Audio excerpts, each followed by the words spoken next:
me see if I can get into the game. Maybe it'll be better. It just load into the game physically, at least, you know? Yeah. I should. Because I know that menu is weirdly fucking demanding. Yeah, it's almost as bad as Green Hell. Green Hell only does that for you, though. You know what I think it is? No.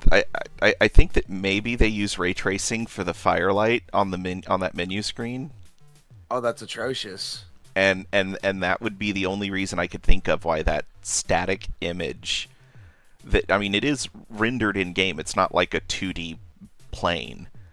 You know, it's not like a 2D screenshot or whatever. It's an actual like in-engine rendered scene. But it's a static scene where the only thing that's moving is the fire and the light cast by the fire. Fair. And I'm thinking maybe on compatible hardware that scene is ray traced, and that's why it's the only time that game ever throws my GPU to 100%. Oh, really? Well, I am loaded in.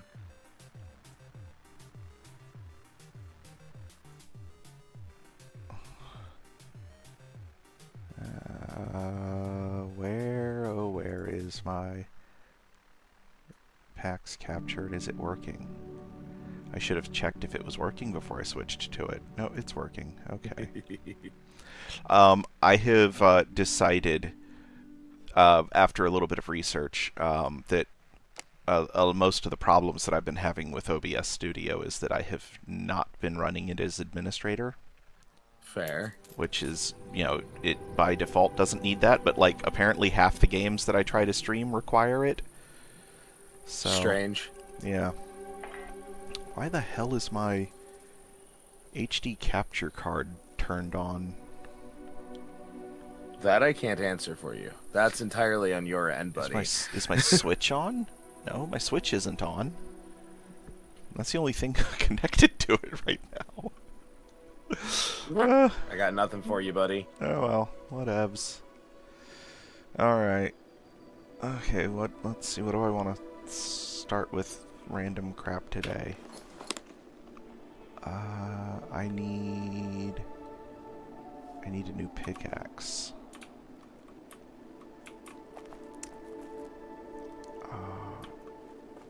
Alrighty.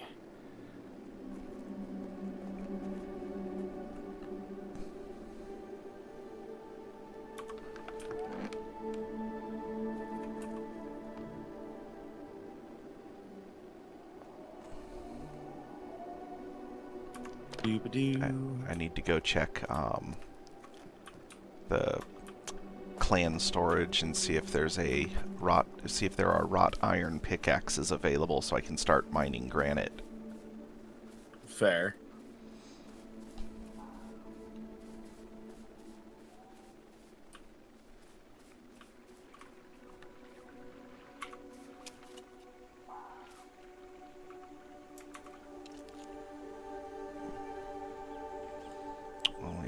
And see how much time's left on the plot. 9 days!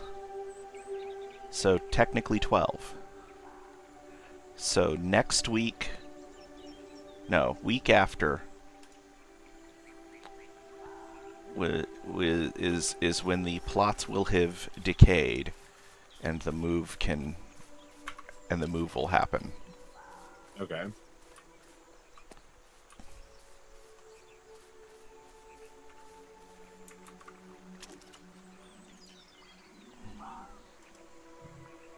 Those are going to take an hour apiece. Noted. Brewing takes a while, don't it? Yeah. That's fine. Well, I don't think, like... I mean, time-wise, it is probably, like, in reality, the skill that would take the longest. Actually making alcohol is a very time-intensive process. Sure. You gotta let the yeast do their job. I'm aware. But like the way that it scales with the time investiture of other skills in this game is um, not equivalent to the real world differences.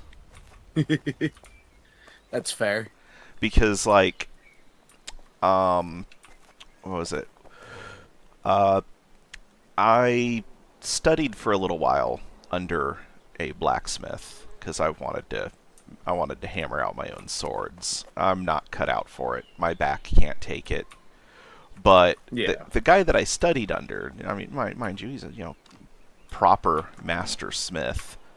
Yeah. He could make a like full historically accurate European longsword in 5 hours, starting from well, I don't want to say raw iron, but 24 hours for a sword if he started with like really bad quality, not quite like straight out of the ground iron ore, but like giant lump of rusty metal that needed to be melted down in a furnace Yeah. before it could be forged. Starting from that, something that had to be smelted in order to be usable, and finished product within 24 hours of worth of work. So like 3 days of working 8 hours a day at the forge, Fair. or two 12-hour days, which is what he preferred to do. But dang it, only. Wait, no, that's axes, not picks. Are you back looking for equipment? Yeah.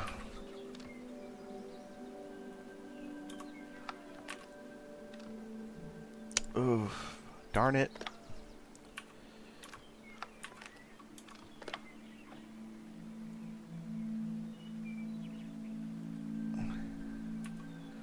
Okay, it looks like the containers where the wrought iron pickaxes should be is restricted to clan elders. Fair enough. So let's see if anybody's on. Maybe someone will be. Yeah, but I say maybe someone will be available.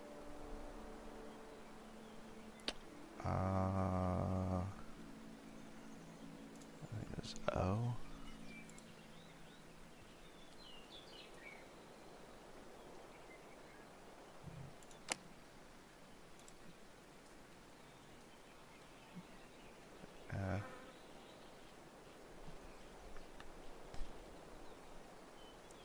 Let's see, there's me, there's you, there's Sammy, whomever that is.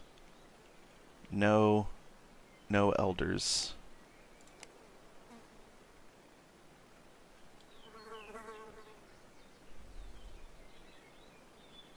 No elders, no Stormy. Oh well. Unfortunate. Well, it's not that I'm big sure a deal. someone will be on later. Yeah, I was gonna say, Lord Scar will probably pop on in a little while just to troll us. I don't know. I like his presence. He just kind of stalks us.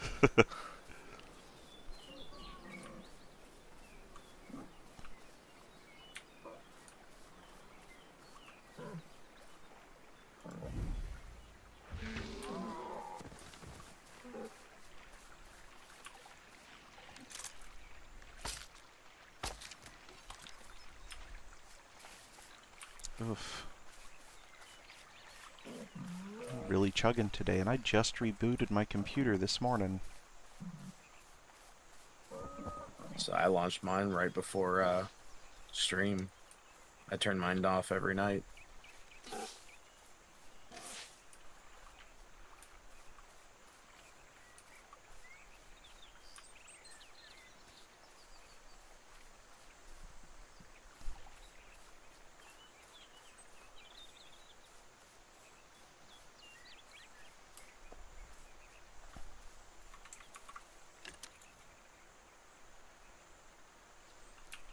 Ooh, somebody's about to expire.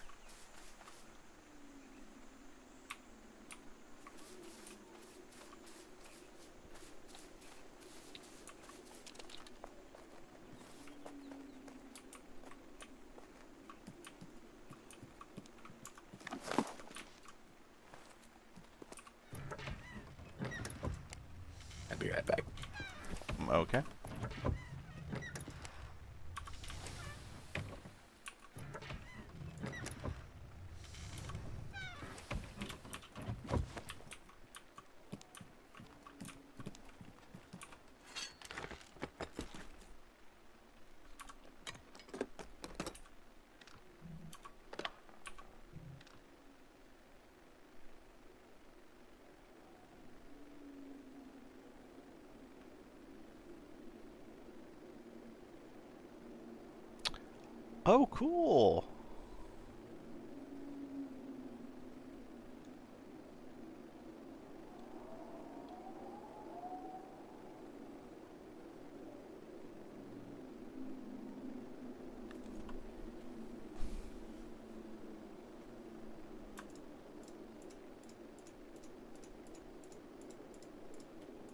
Okay, sorry about that. Uh, Had to go check something. I was hearing funky noises. Apparently, you don't have to.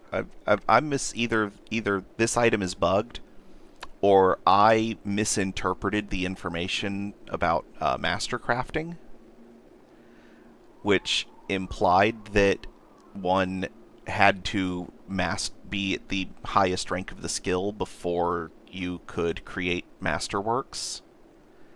And I was just looking at the last batch of items that I had bulk produced, polished bronze skinning knives, and one of them is a Mastercraft polished bronze skinning knife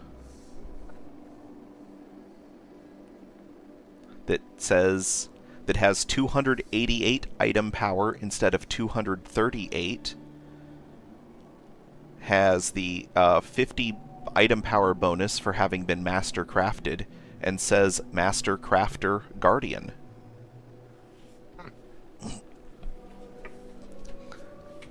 So, Well, there you go.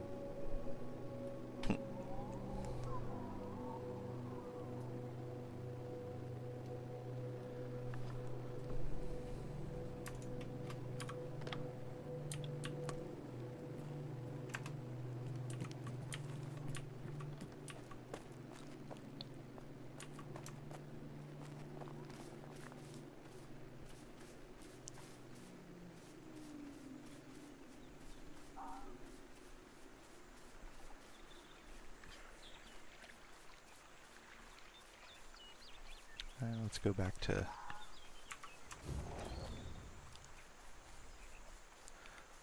Let's go back to the storehouse and unload these skinning knives.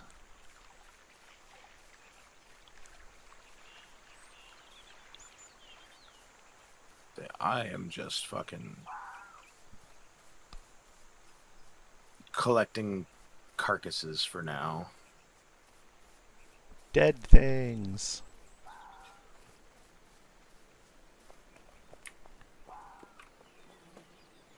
Be it I have to make them carcasses first, but you know, that's part of the process. Mm-hmm.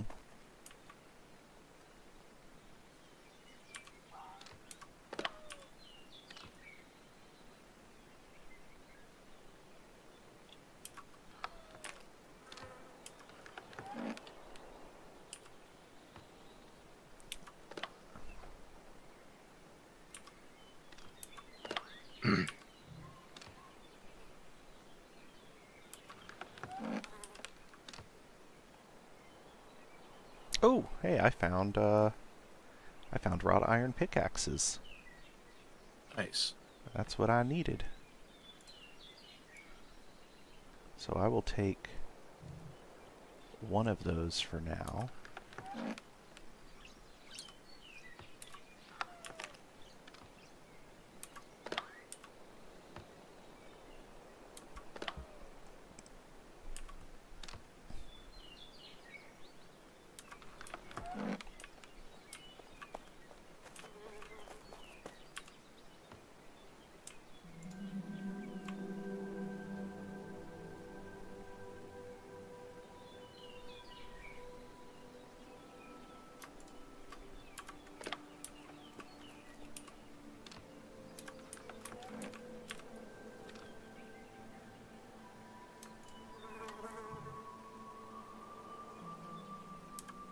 Okay.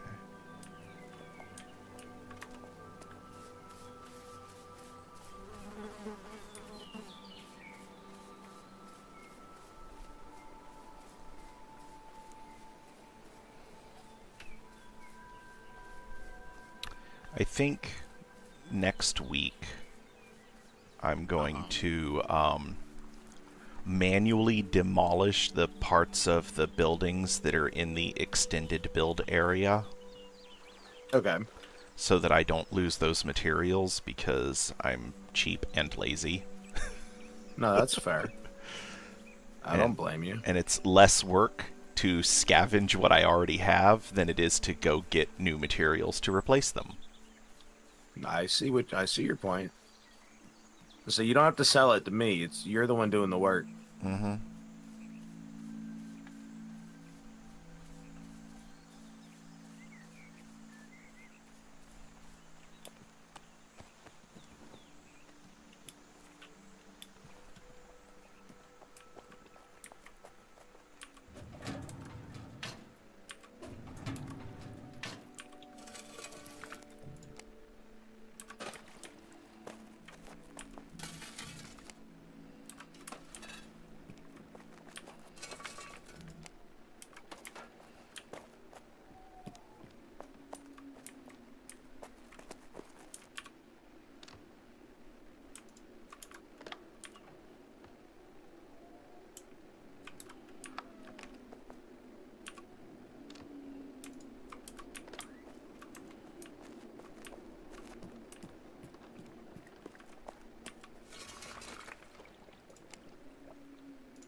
Hmm.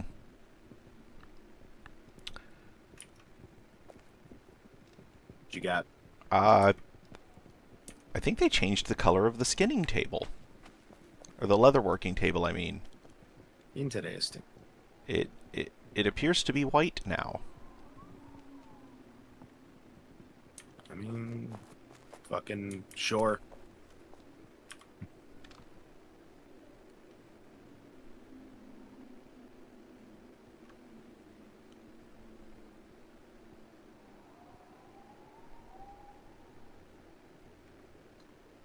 Um,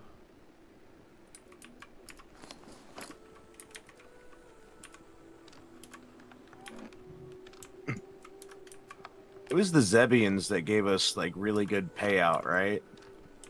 When we were yeah, fighting them and the NPCs from the PvP zone. Well, I'm not going there, so. Are there any Zebian zones in our neck of the woods, or am I gonna have to travel far? I'm looking for the fucking. One moment. Let me uncheck the fucking other things on the map. I'm using the key to my advantage. Ah, there are some. Okay, I see, but they're in the fucking haunted lands to the fucking west. There's some to the northwest, too. There aren't a lot here. There's some to the far east. They're all in haunted zones, which I'm not liking, but it is what it is. Mine's not working. What do you mean yours isn't working?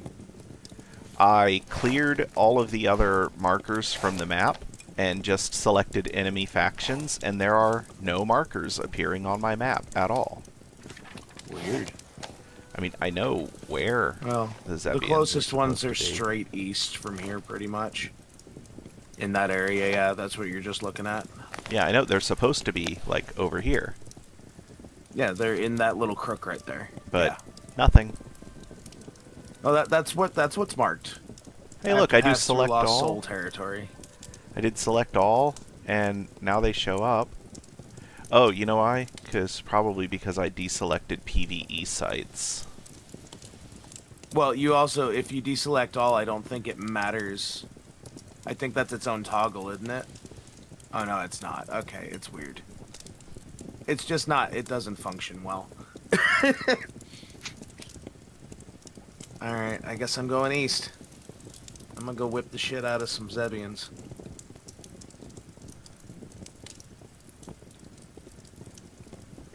Anything you want me to keep an eye out for while I'm out there?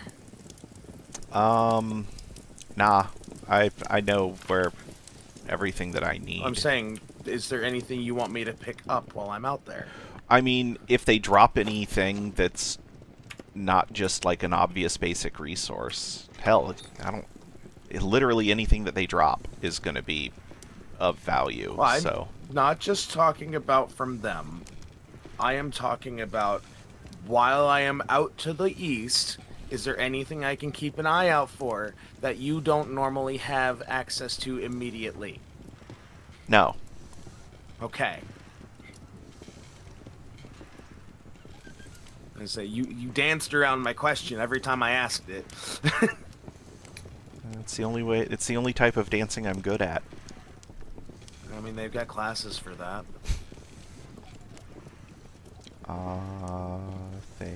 Things and stuff.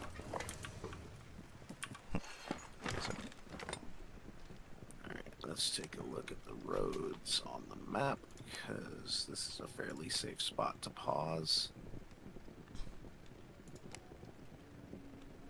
Oh, I have to go south in order to go east, don't I? I do, but luckily I can follow this road the other way.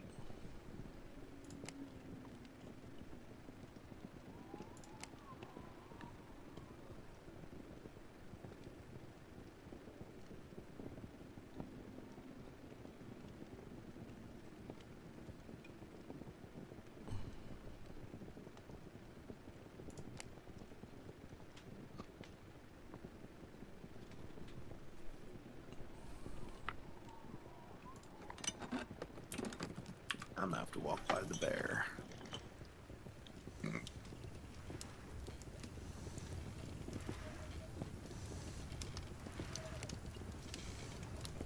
Where's...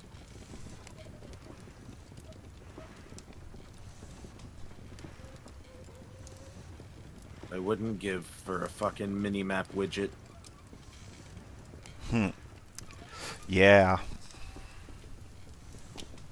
Like, I know it would be immersion breaking, I get that. But also, fuck you, let me travel without having to full open a map every time. Oh, what was the game that I used to play? That...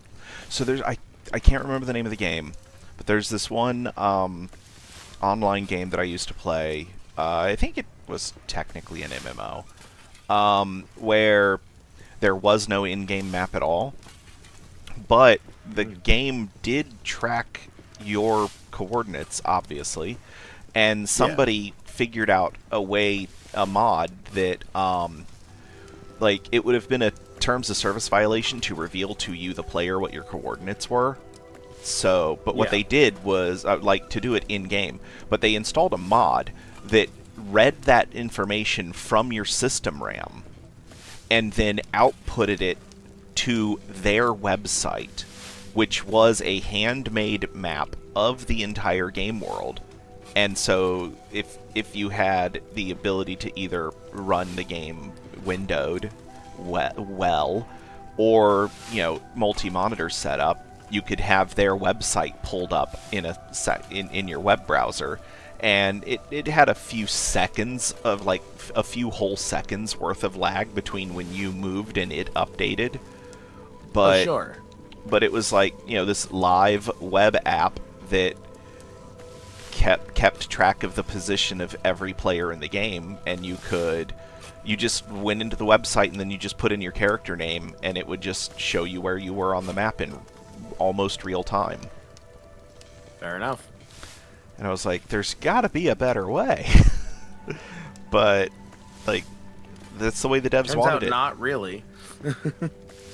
They part of the game was, like, the devs wanted you to engage in, like, actual orienteering, and I'm like, It's a bit much for me, buddy. Like, the only thing you have is a compass and landmarks. And even the landmarks are unreliable because of topography. I have a very, like, solid recollection of GTA 3 when it came out not having a map built in. the only map that you had was if you bought the game new, it came with one in the case, and you had to orient base off of that. Uh-huh. So if you bought the game used at GameStop or got it from a friend who lost the map, Oh, good yeah. luck. Yeah. The original Final Fantasy was the same way, Yeah. but that was like, NES. Back in the day when games came with things. Yeah. Now some of them don't even come with discs.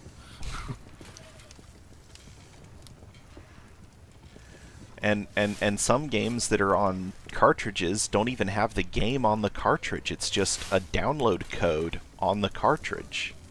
Yep. That was Nintendo's fun way of fighting piracy.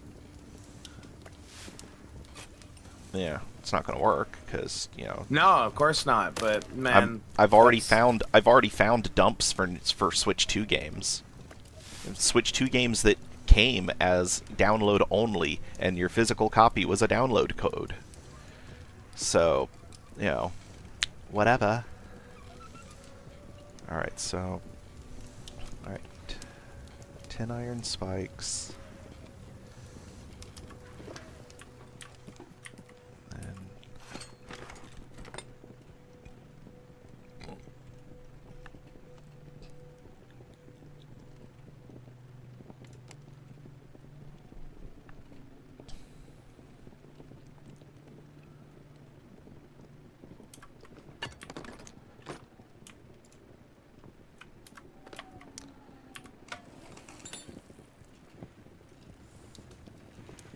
small vial.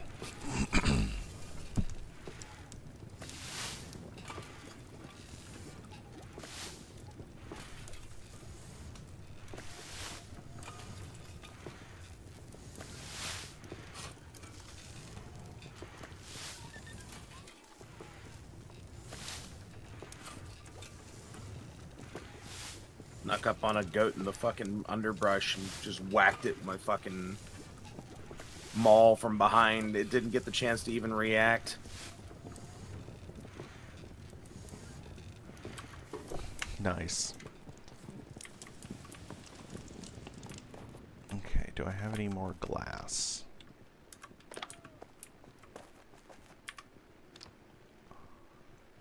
have plenty of small vials now. But do I have any glass that's ready to be? Yes, I do. Okay. Let's turn all this into vials. Wrong. Okay.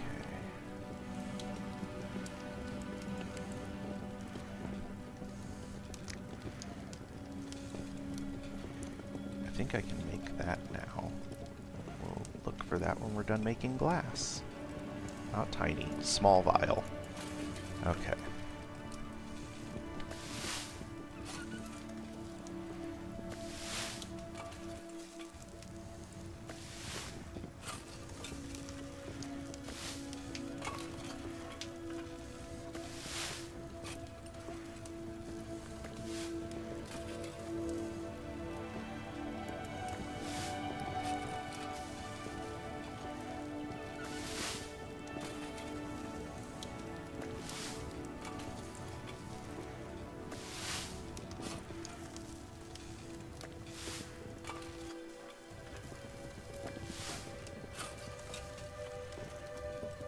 Transition into the wildlands.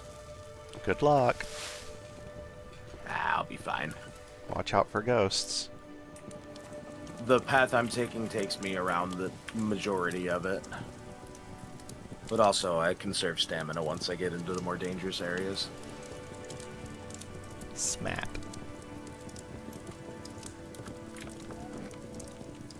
Now, will I wind up being chased by dozens of ghouls? Potentially. Will they catch me? Probably not.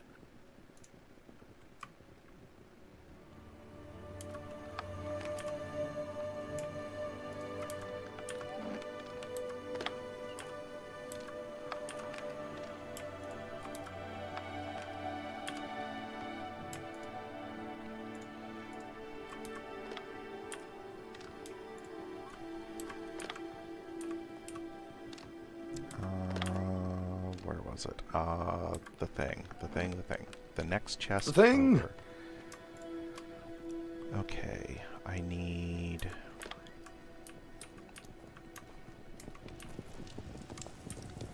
bricks. Where'd I put my bricks? I think... I remembered! 51, What did 52. you remember? Where I put my bricks.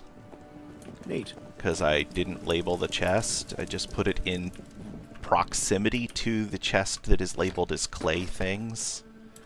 Oh, fantastic.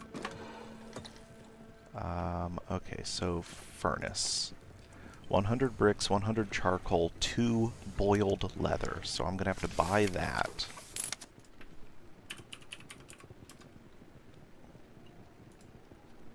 I mean, just get a pot and some leather and figure it out. I wish it was that simple. It should be, but you know.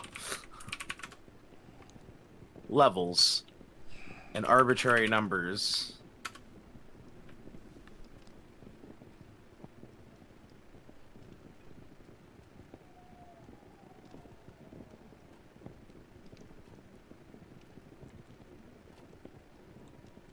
This is literally the first time I have ever checked the market and not found boiled leather. Oh, really?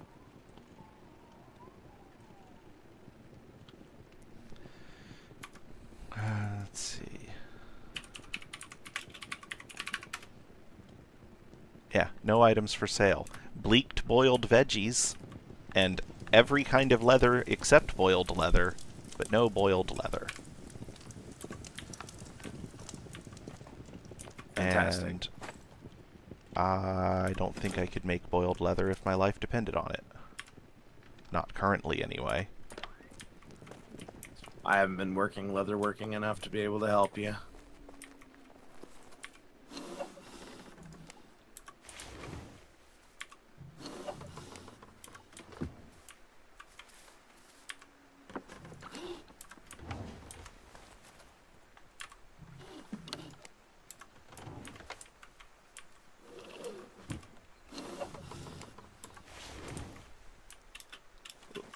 Climb out of the hole. There we go. Did you get pinned in between your leatherworking racks? Yeah. Okay. So I am familiar with that position.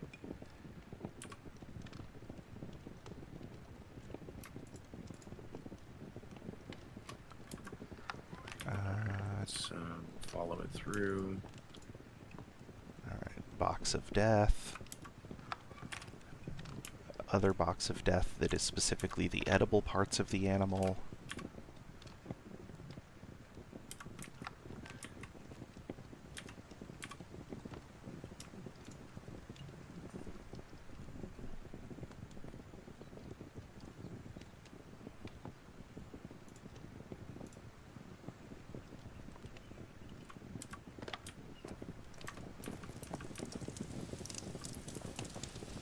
Move these up here to the workbox because that's what I'm currently working on.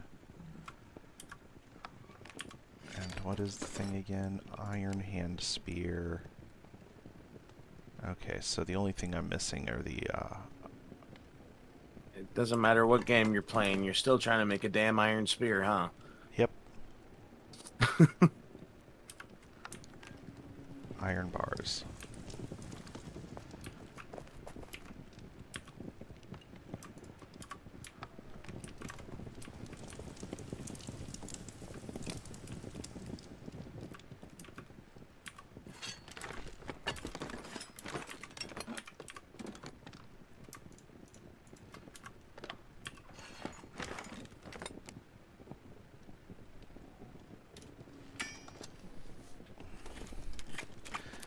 The difference is that in this game, I have succeeded in making an iron spear.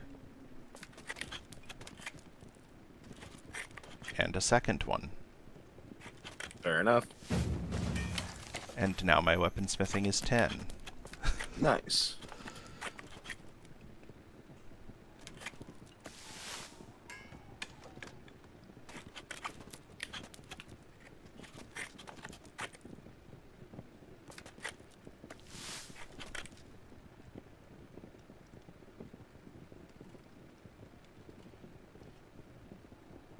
And weaponsmithing tools is still very hard. Okay. Oh, wow, another player. Just out in the wilds, hacking at trees.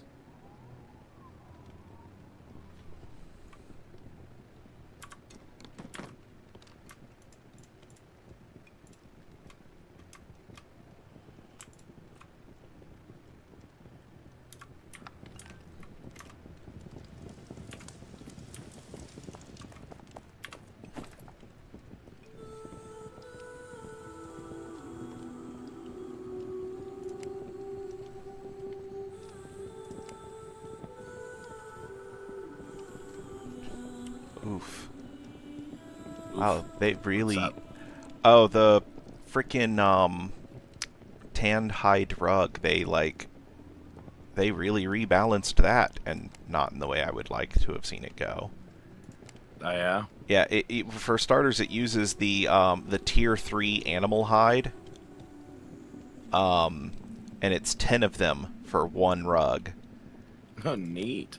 The light hide rug is 10 of the tier 3 small animal hides, and the dark hide rug is 10 of the tier 3 large animal hides. So, that's fun. Let's see. Sanguine shoes. Stormveil boots. Oh, this is one of the horrible places.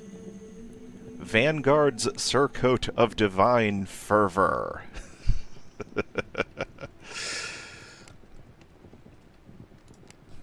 Why is it all gotta be in the fucking hellscape where the Zebians are? Okay, looks like I'm going to be making a metric fuck ton of leather handles. In the fucking evil arch trees area.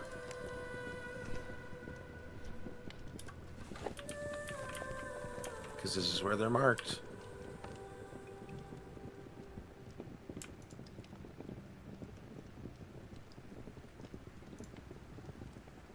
These Zebians are not scaled for me. No, they don't scale. Nothing in this game scales. I'm saying, you know what I mean. Not literally scaled, but I am not leveled for these. These are they're very much stronger than the ones that we encountered elsewhere. Those were level 4.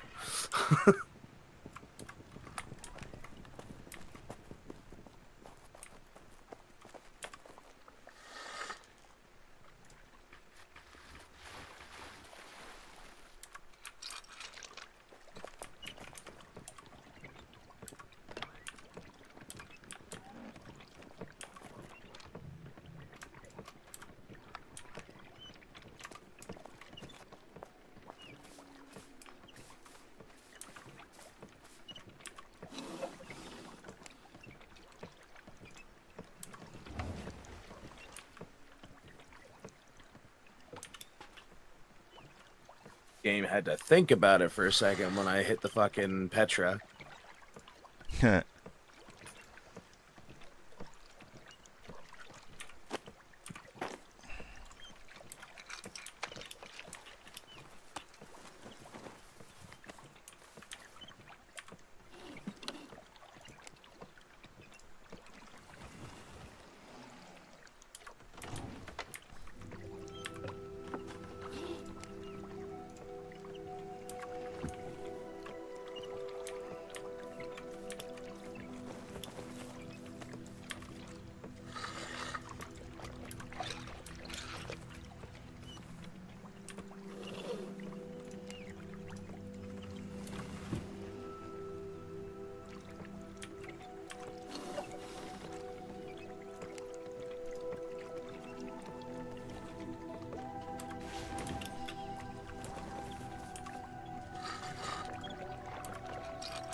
Never mind. The game did weird thing, but, or rather, Game did thing appropriately. I interpreted it as weird because I didn't Okay. really see all that was going on.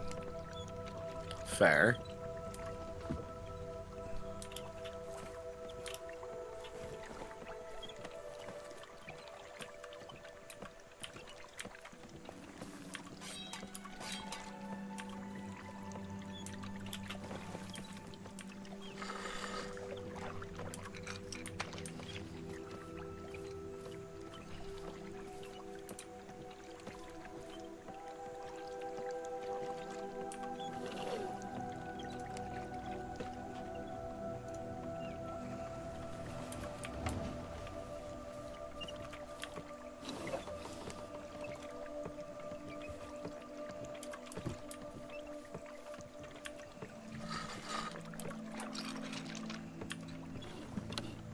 Swapping music around again.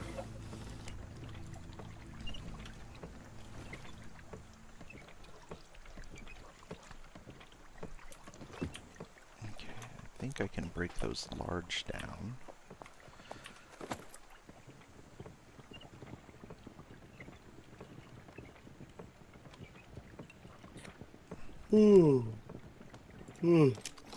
Excuse me.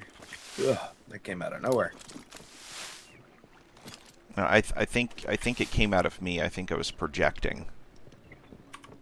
No, I'm also running on like 3 or 4 hours of sleep at max myself.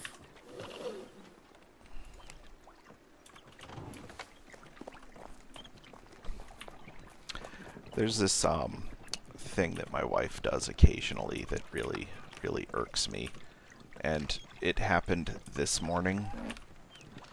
And it is like when I see that she is up and capable of doing certain things, like taking the boy to school so that I can sleep in, and I'm like, could you do this so I could go back to bed? And her response is, you know, when you talked me into having this kid, you said that I wouldn't have to do any parenting stuff if I didn't want to. And I'm like, yes, I did say that. But also, since having the kid, you have frequently complained about the fact that you don't do any of the parenting stuff. That causes you to miss out on things. I was like, you can't have it both ways.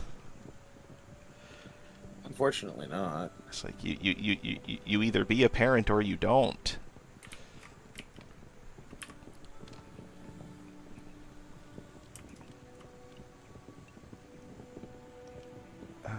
Oh, that's more of that. Okay.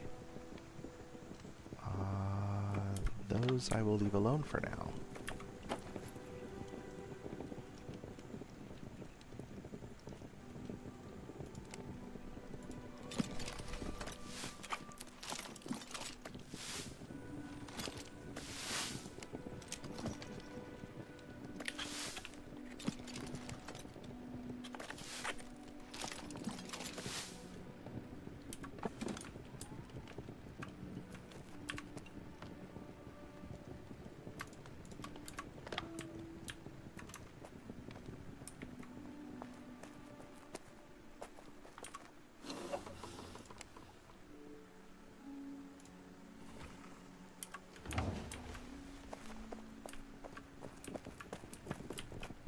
Alright, there we go. All of the leather that I know about that is in my supplies that can be in process is now in process. Fair enough. Now, we turn... Okay, if I remember rightly, there's like... The only use for inferior leather is to become suede leather.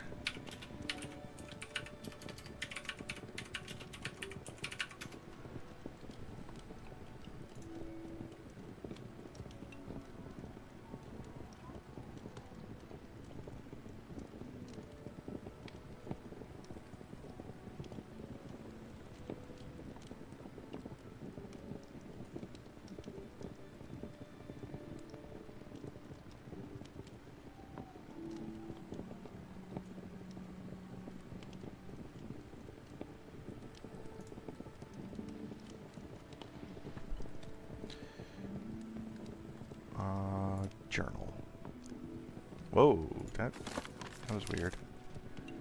What happened? Well, it didn't show in stream. My screen blanked out. Oh.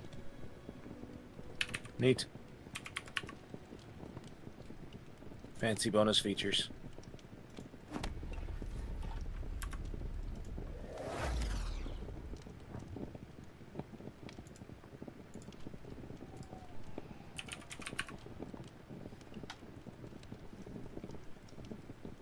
Okay, I was wrong.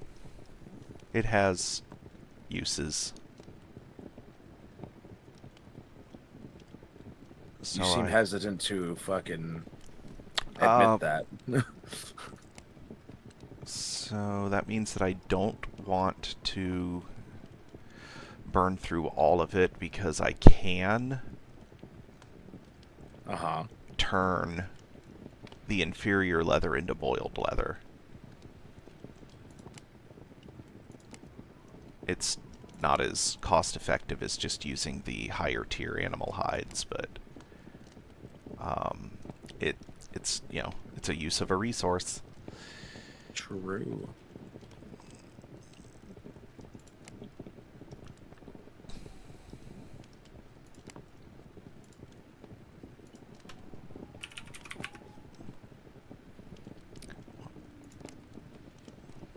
It's used for the leatherworking tools, the leather pouch, suede leather, and then heavy top grain leather and boiled leather. Okay. So I don't want to just turn all of my inferior leather into suede. So I'm going to put... Just most of it. I'm going to put some of that back, and then use everything that I've already turned into suede to make a giant batch of handles.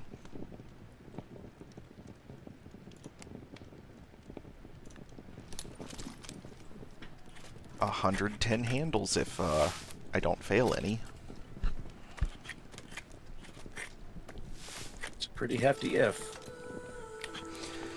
It's a moderate, so I'm expecting to fail about a third. Ah, fair.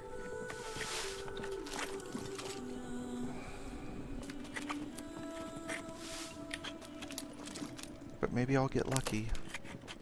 Mayhaps. Well, so far I've crafted 5 times and failed 3. So maybe not.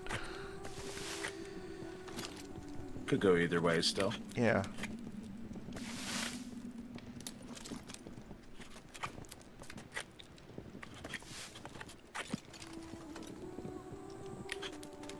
I do love that craft all button. Just click the button, lean back in my reclining gaming chair, listen to my back complain about the fact that my seat is slightly off balance because my son was jumping up and down in my chair and he snapped the mesh. And my wife is like, no, you can't spend another $300 on a gaming chair. Which, fair, we have significant debt. But also, I spend most of my time here when he's not home. I mean, if it still works, though. Yeah, it still works, it's just not comfortable anymore. The problem is that it's been broken for a very long time. Long enough that when I was sitting here for my internship that I was trying to turn into a job, Yeah. I frequently just like pushed this chair out into the hallway and stole my wife's chair, which is literally the exact same chair but in blue instead of gray.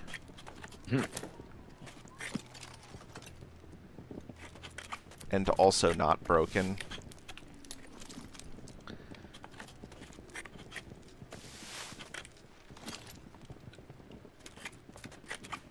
I did buy an upholstery gun, which is basically like a staple gun but stronger. In the hopes that I could like get a decently durable fabric to just stretch over the seat of this chair and staple it down into the plastic. But I So I don't see that working super well, unfortunately. I mean, that's how the mesh is held in. It's like literally there's the plastic seat frame, and then it has a mesh that is stretched over it and stapled to the plastic. Is it stapled? I wasn't sure, because a lot of them don't use stapling, they use adhesive. No, it's So that's stapled, what so I I was could curious about, that's all. I could pull the staples and take this mesh off and stretch some new material over the frame, and I just haven't found a material that I like yet. It's got to be something strong yet breathable, because I sweat like the dickens if I don't have airflow all around me.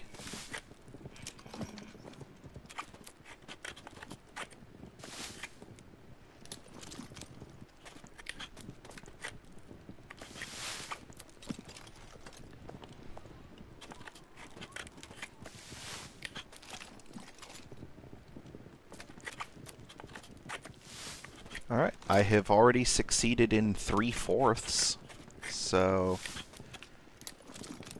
better than I was expecting. Just wasn't off to a good start.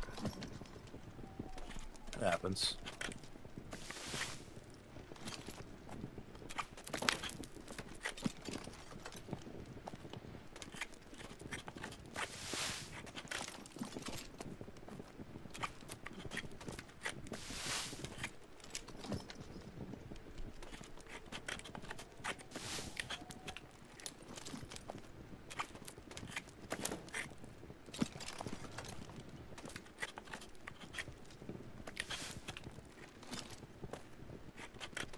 Trickster's Quaff of the Slosh. I'm gonna have to look at that one.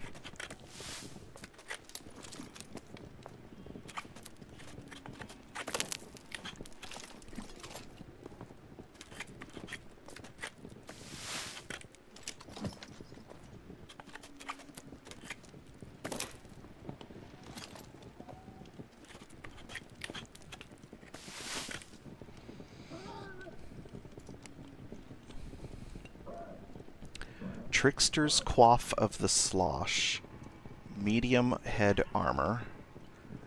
Abilities. Jester's Flask. Throw a flask that splashes on impact, reducing the movement speed of affected enemies by minus 37.9% and reduces physical damage dealt by 10.7%. Lasts for 10 seconds.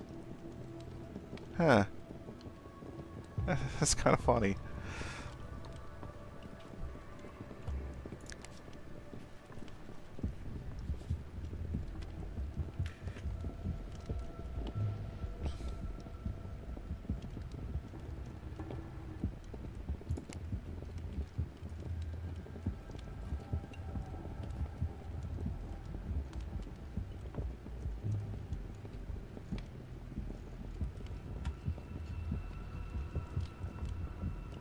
Iron knife blades. Bronze bars.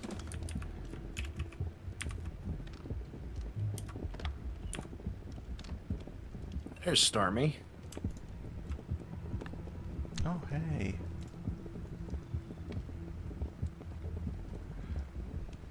Didn't you have a... Oh, no. I found them. Okay. They were... So it was user error. Oh, yeah, 100% user error. Okay.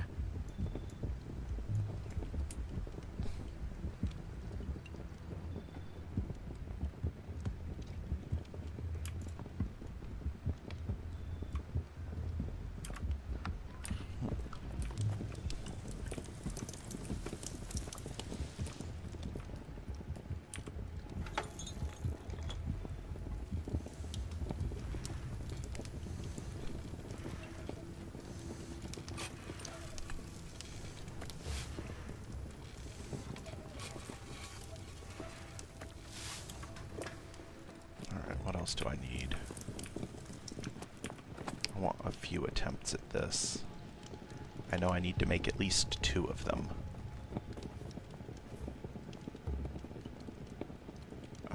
Okay, so for 2 attempts I need 10 bronze bars.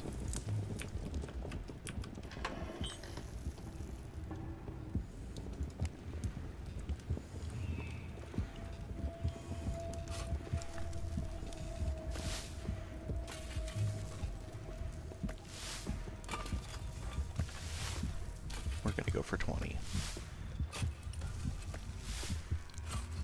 If I have 4 attempts, I should succeed at least once. Here's hoping. Alright, I think that's the hardest part to come by for this build.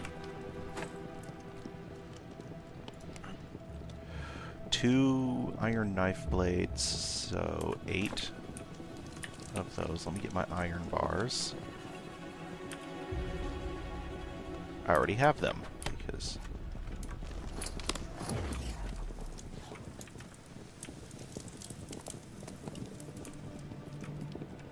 Okay.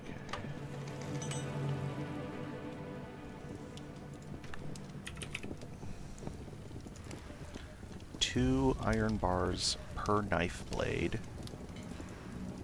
So that means I need 16 iron bars. I don't have enough for that. But I think I already have...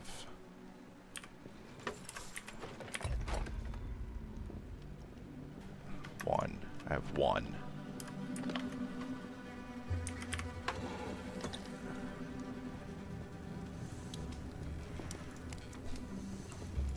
Oh, no, I have exactly enough for that. Yeah, I love it when things work out.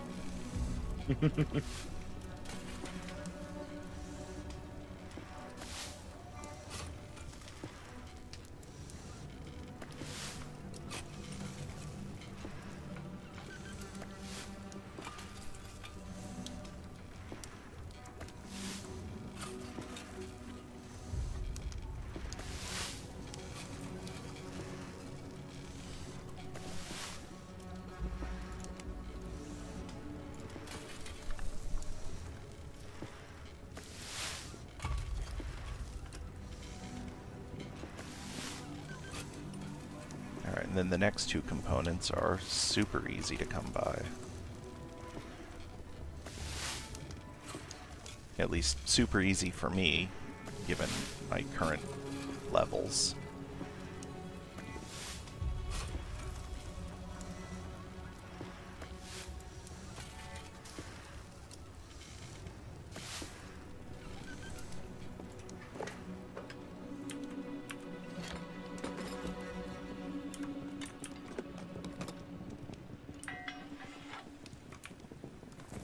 Okay.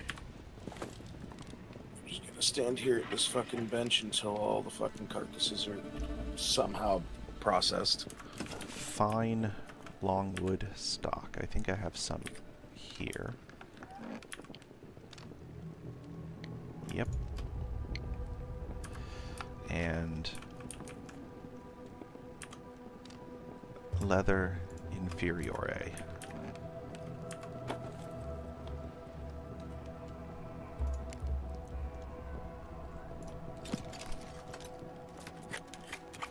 Come on, come on, come on, come on, come on. 9 days till they go red, and then 3 days after that. So, week after next is when we'll be moving. Yeah, give or take. Did I just succeed on 3 out of 4? I did succeed on 3 out of 4. Yay!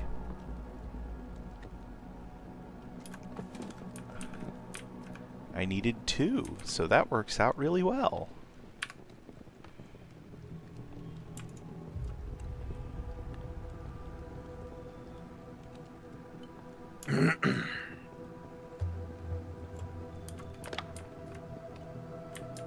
Alright.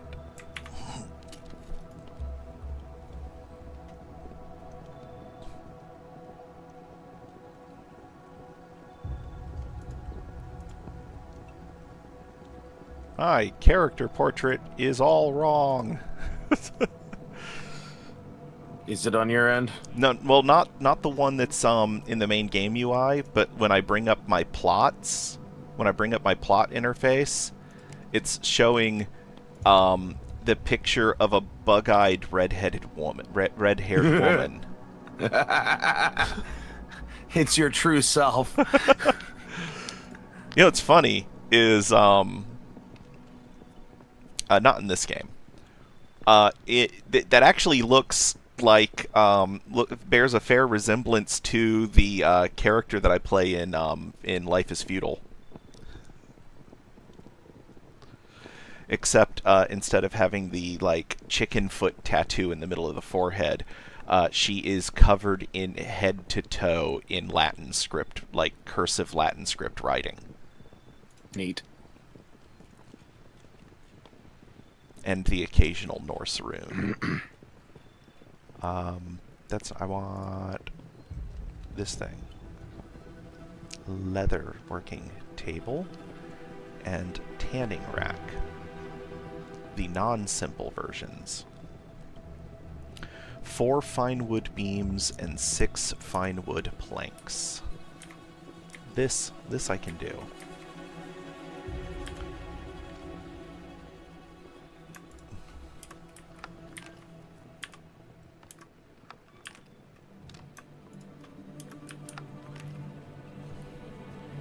Go away.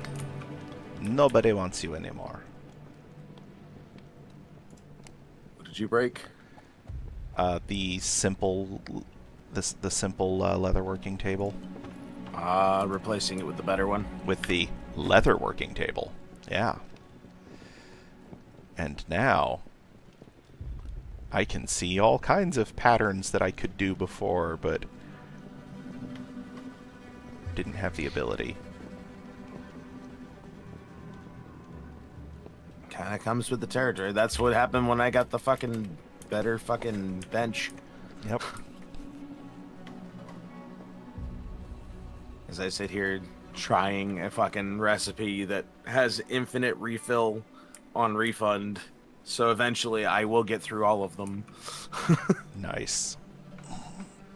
Turns out processing carcasses, when it's the only thing you put in and it has a refund like guarantee, you get your fucking refund and then just put it right back on the bench. Mm-hmm.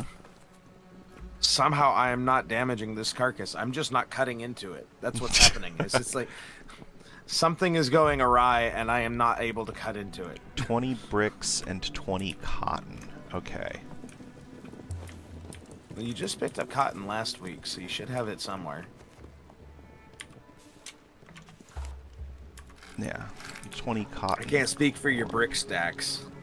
Oh, I've got lots of brick. I've got almost a full chest of bricks. So I knew you made a shitload of it, but I also wasn't sure how much of it you had used.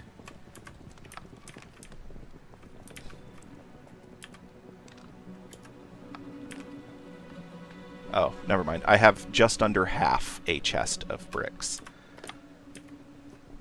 It's still a substantial amount. Yeah, especially considering each stack is 50.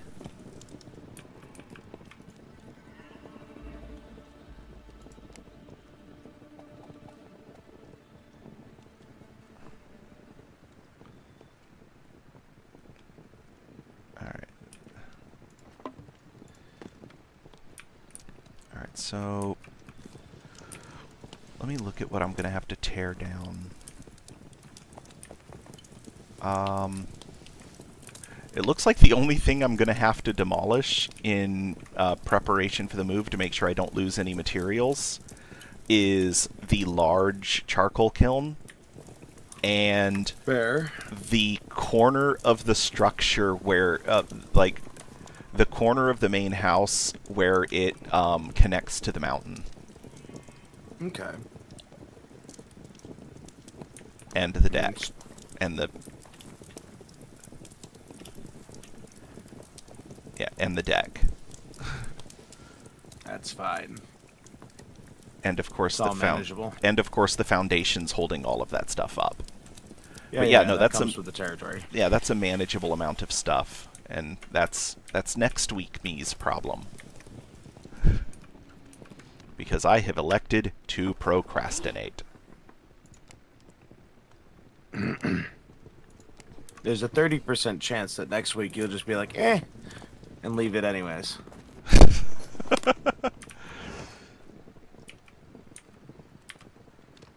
Okay.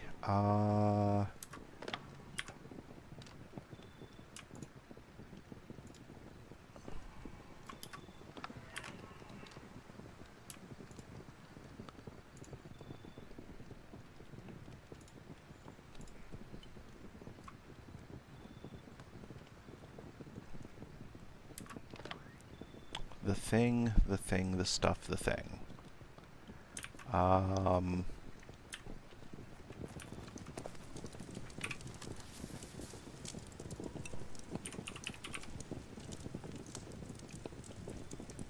Oh, all I need is the inferior leather. Okay.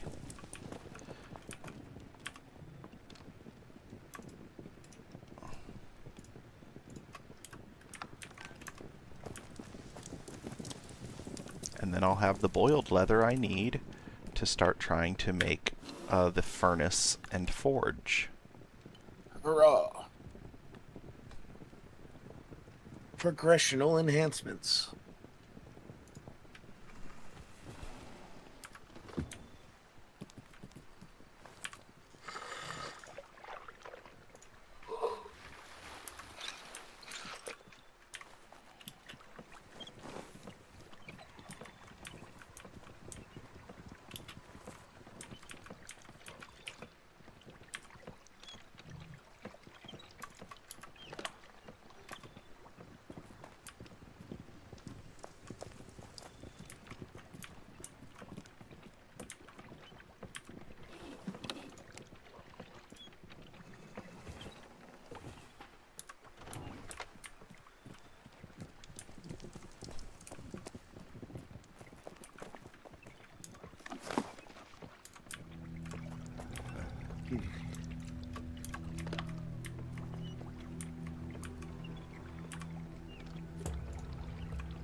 Alright, put all this stuff away.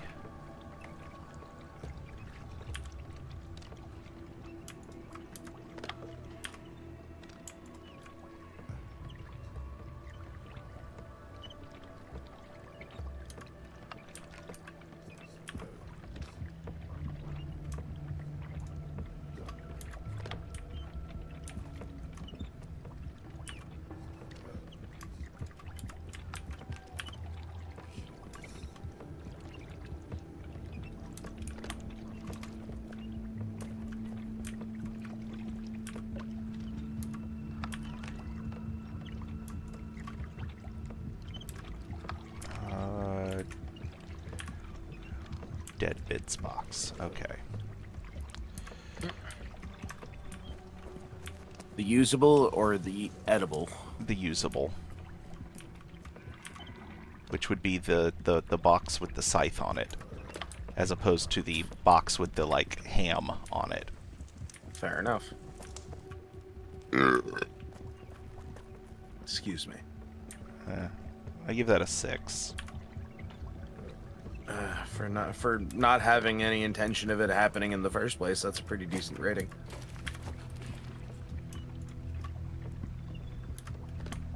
I'm trying to break myself of this habit that I accidentally formed that started out of just trying to get a giggle out of my son. So I started saying burp every time I burped, like as I'm burping, vocalizing the word burp. Yeah. And now I can't stop myself from doing that. Like every time I burp, I subconsciously vocalize the word burp. I mean, I just speak through them usually. That's more just, at this point, me not fucking even remembering that it's considered rude. I'm around people who do not give a shit 99% of the time. So when that 1% comes along and is like, I'm like, all right, some people don't like that. Those people, we like to call them wrong. Let's see. Okay. I just call them fucking stiffs. No sense of humor.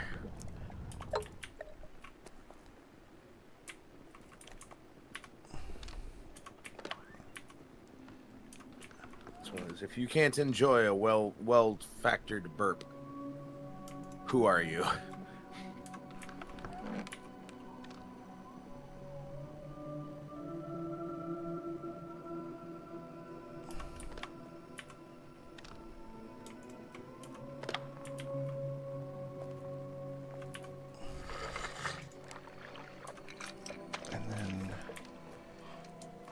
Do I need the char of the coal and the char of the coal? No. I just need the water and the leaves, the leaf extract, and the vials. Alright, let's make 20 times 5 small spirit potion 3.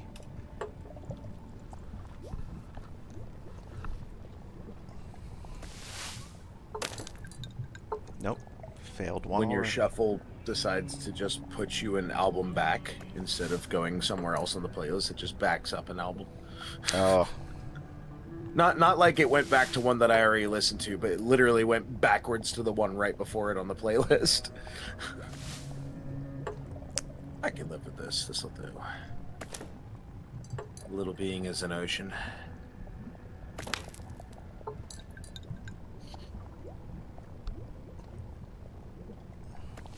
Which is a band that every time certain people that know about them look at me and they're like, "You?" I'm like, "Yeah, I like their fucking sound." Hey, you know. They also have a view of Christianity that I was raised in initially, and it's one that's closer to format that I'm accepting of, as far as like, that's a good ideology. Too bad it's been bastardized. Yeah. That's why I like the only. It's the fact that they're technically a Christian band that throws off a bunch of my friends. Well, it's like the only Christian rock band that I'm not familiar with who you're talking about, but the only You'll Christian eventually rock come band across them on the playlist that I that I like is Jars of Clay. That's fair. And like my first exposure to them was like, listen, I had a little very old like I've had a very old like first generation vacuum tube FM radio. Yeah. And the only station I could get to come in was, thankfully, 98 Rock. Fair enough. And so that radio was always on in my bedroom because I was afraid that if I turned it off, it would stop working. Understandable. I know things like that. And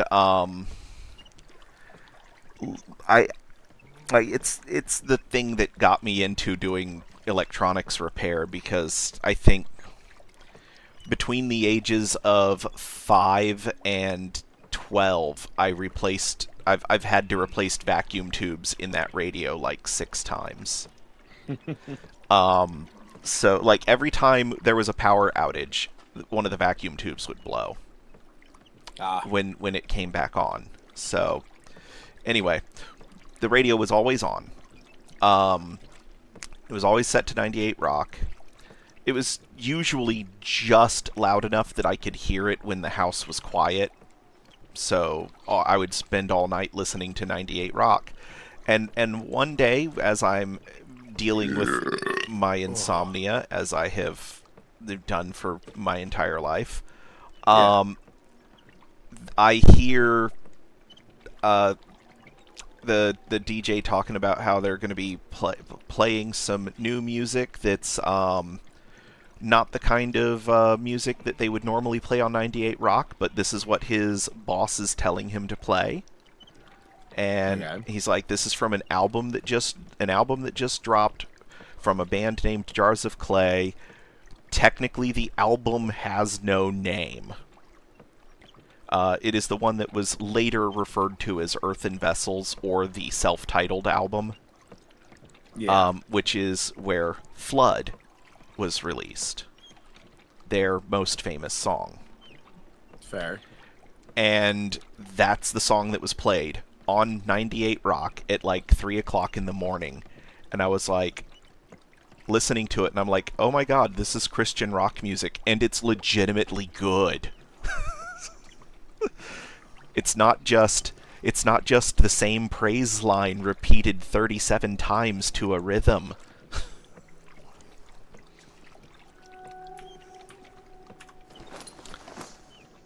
And I have been a devoted fan ever since. And then I learned about their band politics, the fact that half of the band was excommunicated from their church because one of the band members was gay. And they were like, we would rather leave the church than betray our homie. I mean, that's the way it should be. Mm-hmm. And then also, like, you know, what was it? Oh shoot, I can't remember the frontman's name. I remember his Twitter handle, which is Scribblepotamus.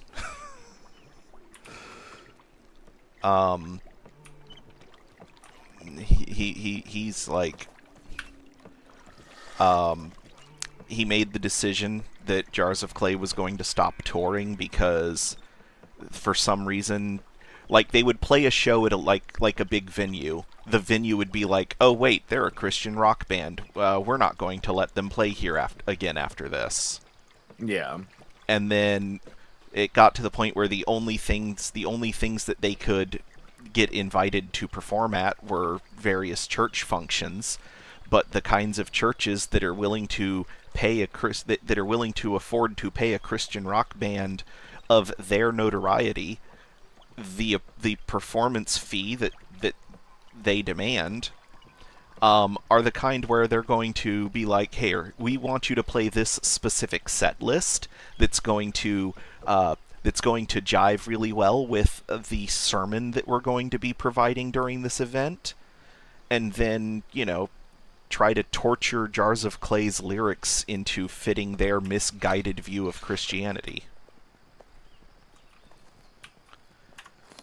And those are his words, not mine. So I don't know if I'm having a connection hiccup. I was for a second. You cut off on me for a second there. I missed his words. The pastors at these church events taking and torturing Jars of Clay's lyrics to fit their misguided perspective on Christianity. Fair enough. And he's like, I'm not down with that. And so now the only concert they perform is once a year in their home city of Nashville, where they put on an annual Christmas concert. Oh, fair enough. Which I'm hoping that we can pull off this refinance and get all of our debt disappeared. Well, technically get all of our very high interest debt rolled into a significantly lower interest refinance of our mortgage. And then we can afford this year I can afford to take my son up to Nashville for Christmas to see some snow and the Jars of Clay Christmas concert. That ought to be good.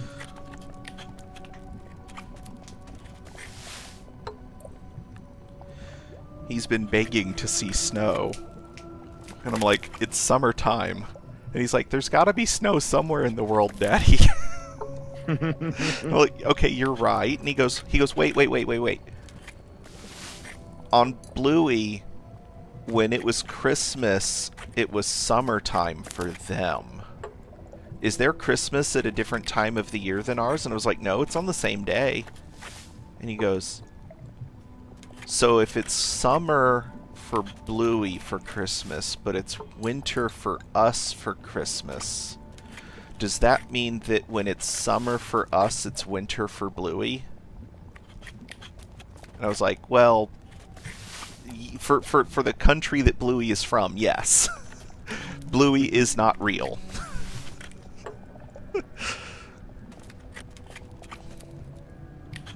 He's like, don't tell me stuff like that, Daddy. I don't want to know that Bluey's not real. Like, Bluey is a cartoon. Cartoons are not real. He's like... Unfortunately. He's like, okay, but is Bluey like Santa Claus, where it's not real, but it's based on something that used to be real? I was like, I mean... Maybe. Australian shepherds exist. Right. Bluey is an Australian Shepherd dog, which is a type of dog that exists. Bluey lives in, I think they're in like Brisbane or whatever, somewhere in northern Australia. Yeah. And I'm like, and that's a real town. And like I showed him this one adult Bluey fans subreddit where someone found a bunch of like real world sites around that town that were drawn into the show. Yeah. It was like, so like these places from Bluey are real.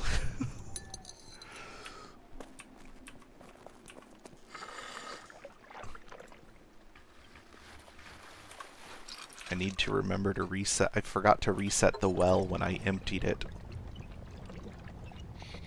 It happens.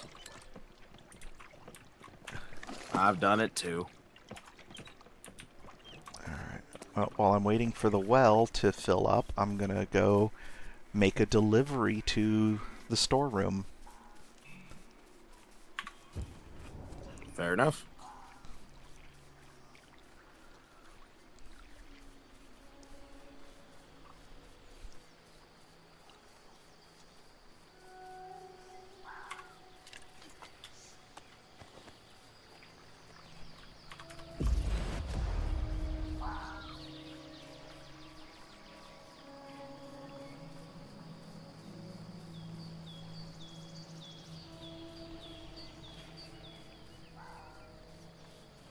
You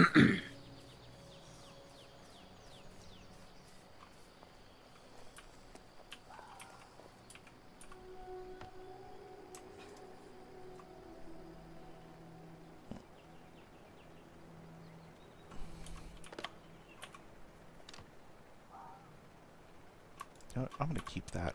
I'm gonna keep my master crafted bronze attuned skinning knife. It's the first Mastercraft you've made, isn't it? Yeah. I would keep it. Makes me wish this game had a equivalent to the Minecraft item frames, Yeah. where I could, stick my master-crafted skinning knife on the wall for everybody to admire. Yeah. I will be right back. Okie dokie.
Alrighty.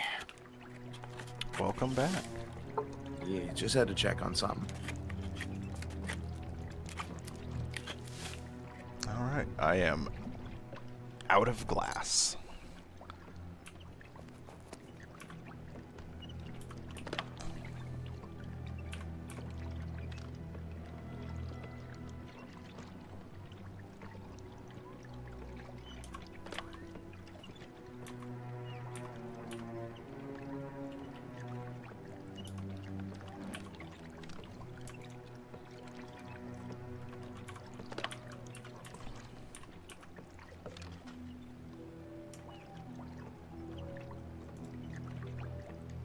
Okay.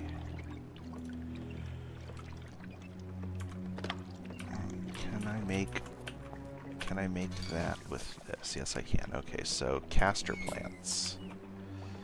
That's what my next big batch is going to be.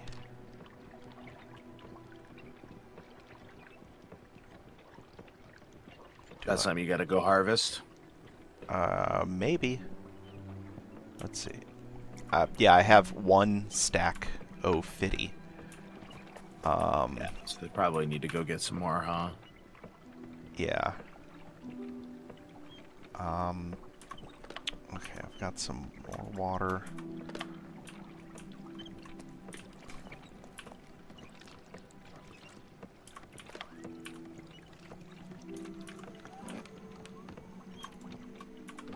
And I need some charcoal. Boom. Done. Okay. And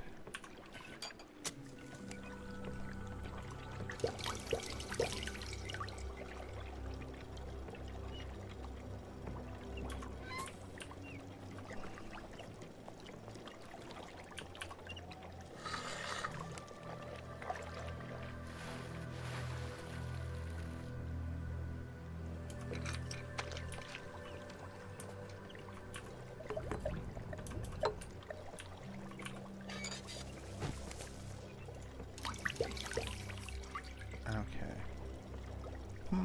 Maybe not. What's up? Well, 50 was enough to fill my distiller, and I still have 10 left over. Fair enough. So, and that's going to take, like, by end of session, that's not going to be done. Because it's 20 minutes each, and there's 8 of them. Fair.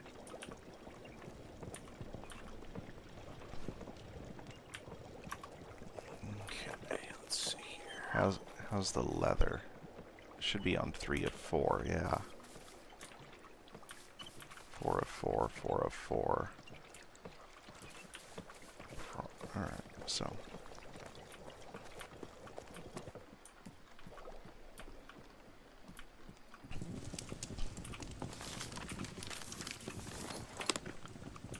Let's put that away.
One more success ought to put me over the line for... Yep, there it is, butchering level 15.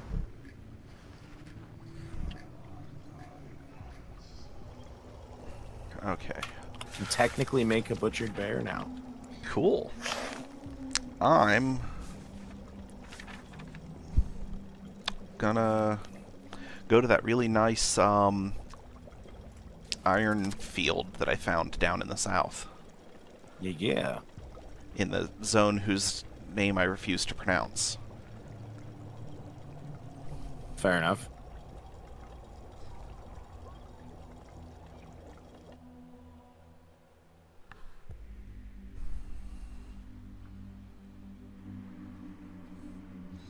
So I'm thinking starting next month, I'm moving all of my streams to the evening, which also Okay. means I'll be reducing the total number of streams that I do because I won't be doing 2 Yeah. streams a day.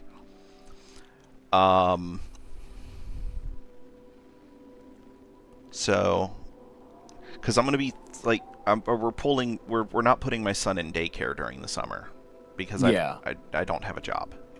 Yeah, we talked about that. Right. I remember. So, my streams are gonna be, my solo streams are going to be less consistent. They're going to be shorter. And they're going to be only on the nights where either my wife isn't home or my wife isn't feeling well enough to be sociable with her husband, which is Yeah. like basically when she worked the night before, because she always needs a recovery day. But I told her I'm not bailing out on my group streams, though. I may not be able to do Borderlands. We'll see how it goes. As it comes up, you know my fucking motto: real Mm-hmm. life always takes priority. Right.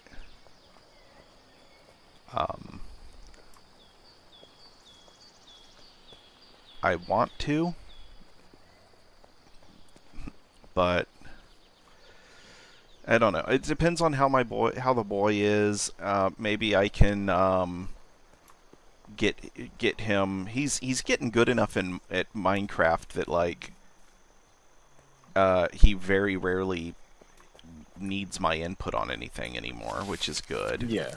The only times that he ever asks for my help for something in Minecraft is when he's in creative mode and he doesn't want to try to sound out words. And he's looking for a block that he doesn't remember what it looks like. And so occasionally he'll be like, "Hey Daddy, what does Netherwart look like?" Or like, "Can you find this block for me?" I'm like, "No, you need to sound out the words." It's like, "But there's too many words, Daddy."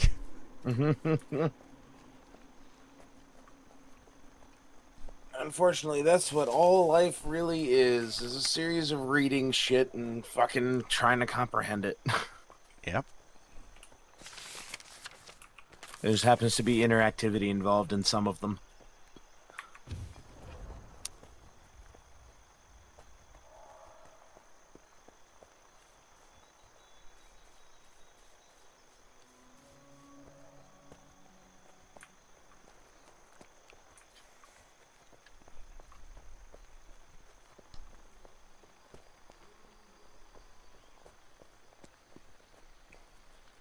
One of my other friends suggested that I try to do a father and son stream during the week. Mm-hmm. I don't know. It's not a bad idea. Yeah, my wife and I had this discussion while she was pregnant about like not wanting to exploit our internet child. visibility. Yeah. No, Yeah. I'm aware of that conversation. Yeah. I am very aware of that concept, and I agree. But something like that isn't really exploitation, Yeah. in my opinion. Turn him into a VTuber. Give him a variation of my icon. Mm-hmm. Call him Little Enzo to go alongside Guardian Bob. Get him like a brass and green one. Yeah. Does his headset have a microphone? Does this Bluetooth thing have... that looks like a microphone hole. It's probably horrific. He has this, like, Bluetooth headset that I bought him for long car rides that we got at the. It was here's the thing. Here I'm about to say some words that are going to infuriate me. It was $7 at the Dollar Tree. Yeah, that's about right. Which infuriates me because the whole purpose of the business model of that store is that everything is supposed to have been $1. Yeah, that ended about half a decade ago or more. Yeah, it probably ended about the time that I stopped spending $100 a year on $1 headphones from Dollar Tree, and bought a $200 headset that has lasted me for longer than 3 months.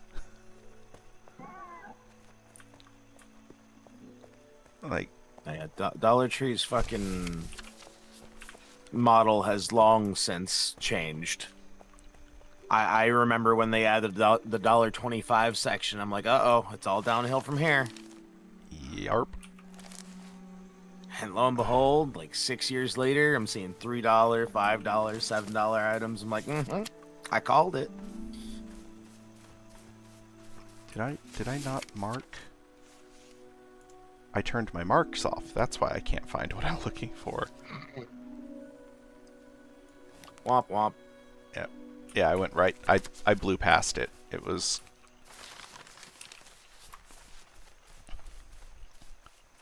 It's back that way. Okay. So, but anyway, so I should...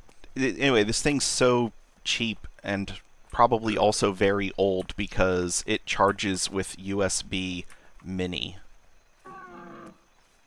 Oh boy. Yeah. Which is getting hard to find. And also, I like not just hard to find online, hard to find in my house. I have like 5 USB-C to USB Mini adapters, and I can't find any of them. I mean, what did you do with them? I'm sure 4 of them are on my desk. I should clean the fuck up. Yeah, I should send you a picture of my desk. I don't need to see it. I can imagine. I say mine is, aside from cable management, probably the exact opposite. I have almost nothing on it. Oh, so if they ever come back in stock, my wife has given me permission to spend $400 on Steam controllers, with the understanding that I'm going to sell 2 of them. I'll give you $5. Yeah. The price that the last Steam controller wound up being. Yeah, after they discontinued it. I'm aware. I'll give you $5. Well, they're currently selling for $400 on eBay. I know. I'll give you $5. That's all it's worth to me. Did you buy a $5 Steam controller? I tried to, but they sold out before I could get mine. Like, the order went through, and Steam emailed me like a day later, went, here's your refund. We're sorry, we ran out faster than we thought. I went, okay, fuck it. Oh. I have one that I paid $20 for. There. I mean, technically I have 2. One of them was free. We were renting a room we were renting this what is now my son's room, but at the time was spare bedroom, to another gamer, and his dongle broke and his computer didn't have Bluetooth, and I was like, we could just install a Bluetooth module in your computer. And he's like, no, I don't. He's like, I'm just gonna get a wired controller. I was like, it works as a wired controller. He's like, yeah, I don't really like it. You can keep it. And I was like, well, great. Now I have to buy a Bluetooth module for my computer.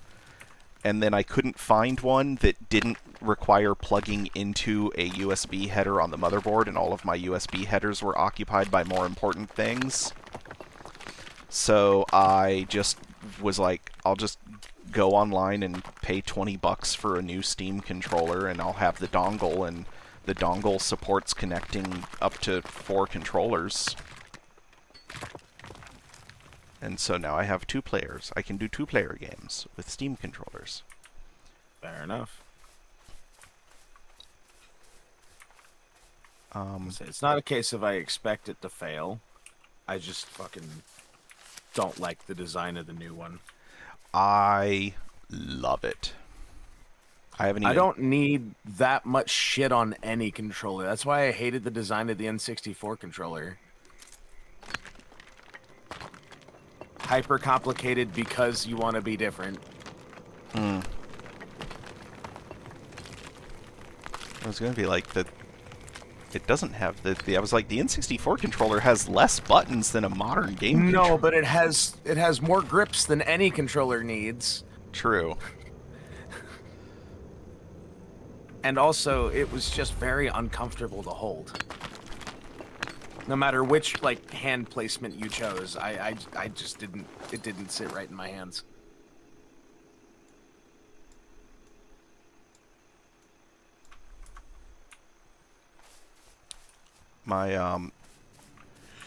So anyway, I like it because it's basically a Steam Deck without the screen. And I've gotten really used to using the Steam Deck. I like that all of those inputs are completely remappable. And it's cheaper than a hands-on throttle and stick. And I need something better than the original Steam controller for playing Elite Dangerous. Fair. I just fucking... My point being is, for myself, and I imagine a lot of people, that many extra inputs is completely unfucking necessary.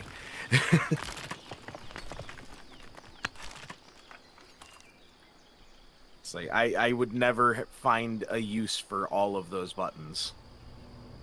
Like, even if I went back and played Fear again, I would only map half of them. I mean, if you're just looking at the extra buttons, it's only 4 more buttons. I mean, if you can ignore the trackpads. I barely use the 2 that I have on the controller I use. Oh, what is the controller you use? A cheap Chinese knockoff of an Xbox controller. And it works fucking phenomenally. $25, best controller I ever bought.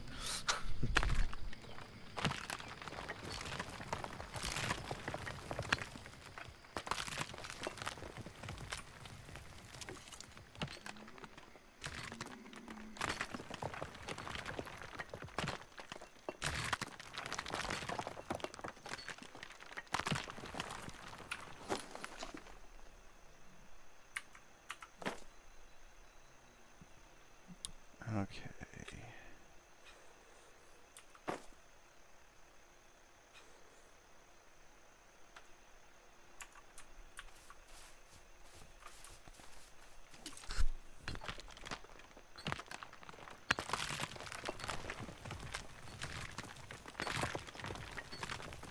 Oh, I thought I saw another person, but it was just the shadows moving with the sun.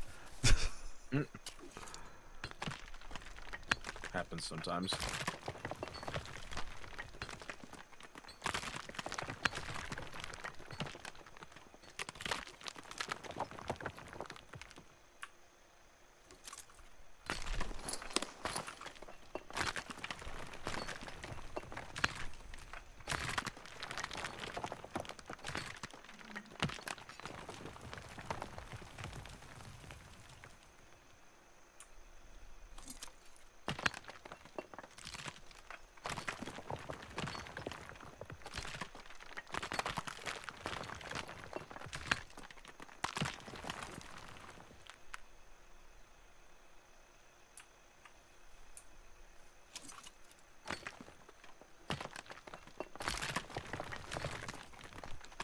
You know, since they currently don't have anything that you can do in-game, with a completely worn out tool.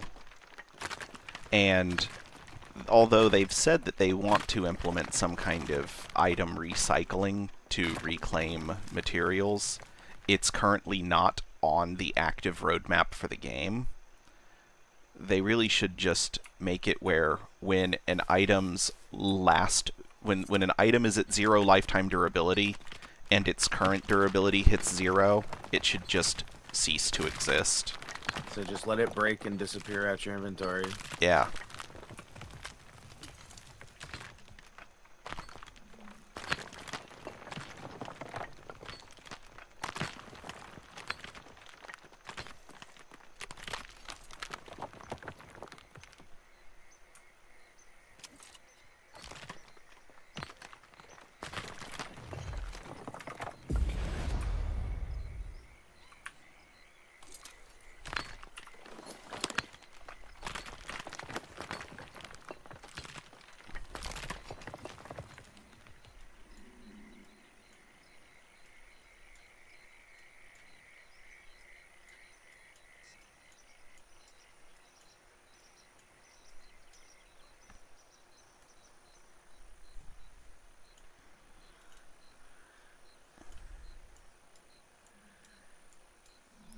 Let's block off those for sand, because I don't want to not have sand.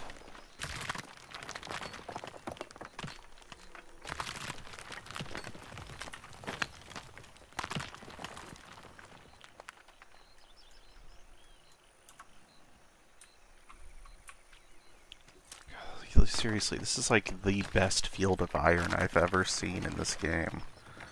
And we have been literally all over this game.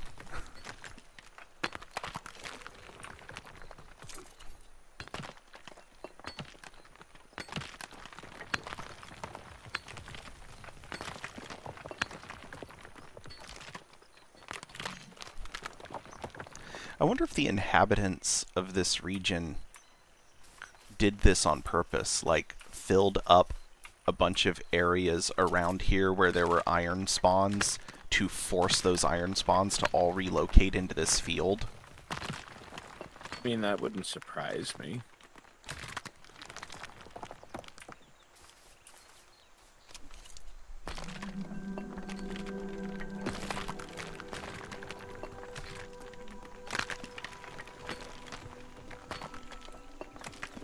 Someone built a legitimate outhouse in here.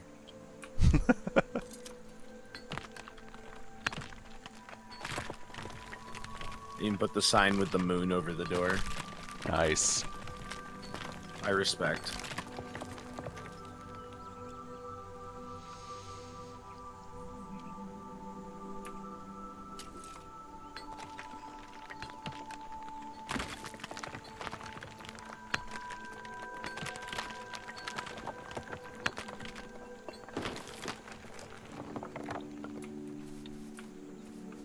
I had a discussion one time with my wife. We were watching Alaska, the Last Frontier,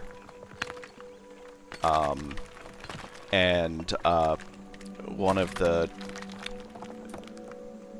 men was talking about upgrading upgrading the outhouse to a 2-seater.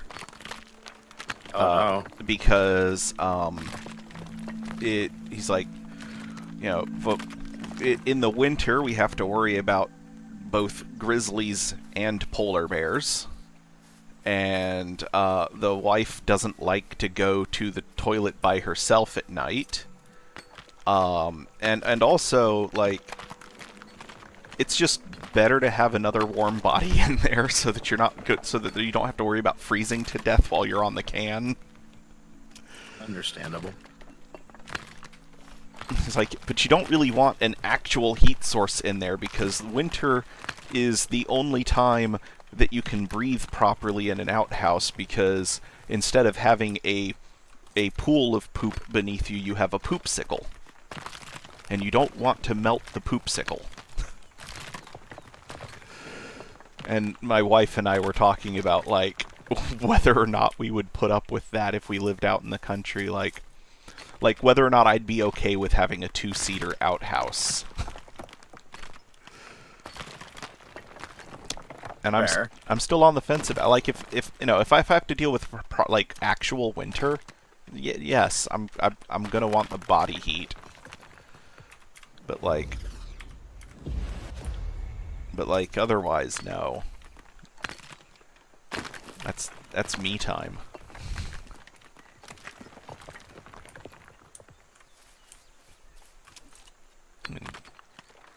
And doubly so right now, where like, if I don't poo while my son's at school, I get no privacy at all. Ah, fair. In fact, it's actually become a problem. We've had to talk to him several times about, like, how certain behaviors that he does at home are unacceptable at home, and even worse when he does them at school.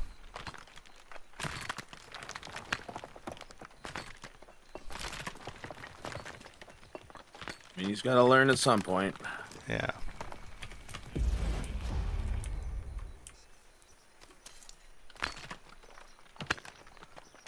The last time we had that discussion, I was like, so why did you go pop your head under the stall in the bathroom while Brielle was in there? And he goes, well, I was making a drawing and Brielle said she wanted to see it when I was done, and I was done, so I took it in there to show her. I was like, no, you wait. You can wait, buddy. You wait for her to come out of the bathroom.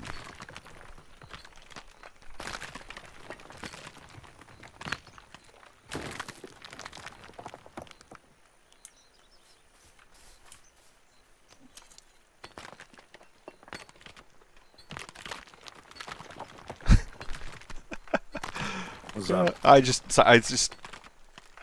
I love this field of iron, man. I mean, I'm almost all full up, but like where I started, the deposits have already respawned. It takes so long to tear through this field that if you weren't limited by inventory space, you could just mine all day, nonstop. Fair.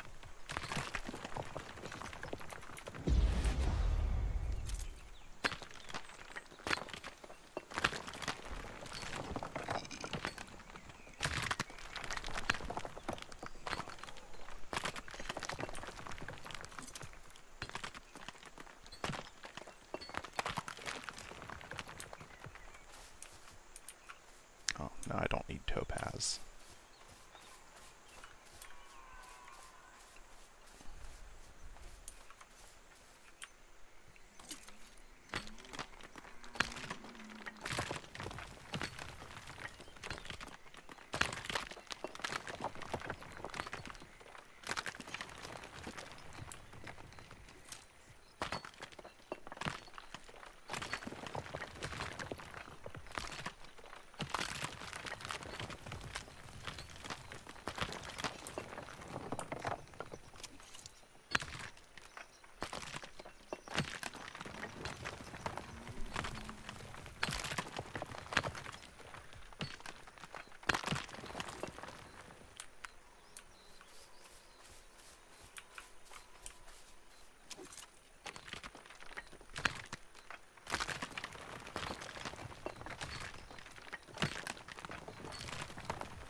Do you still need parsley?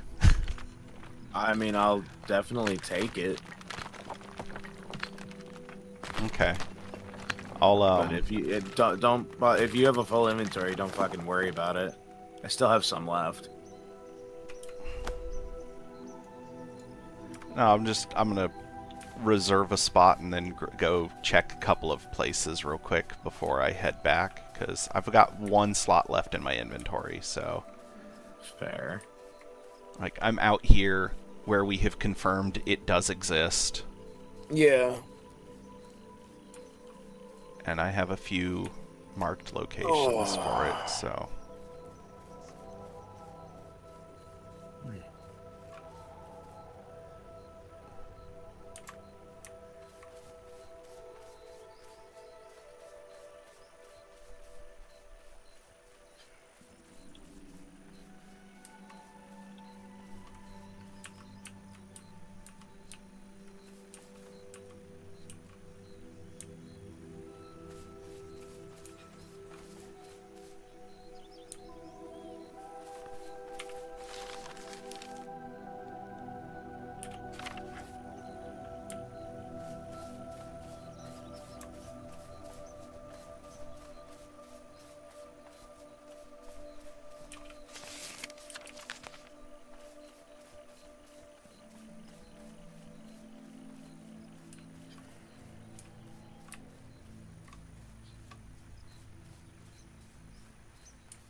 Okay.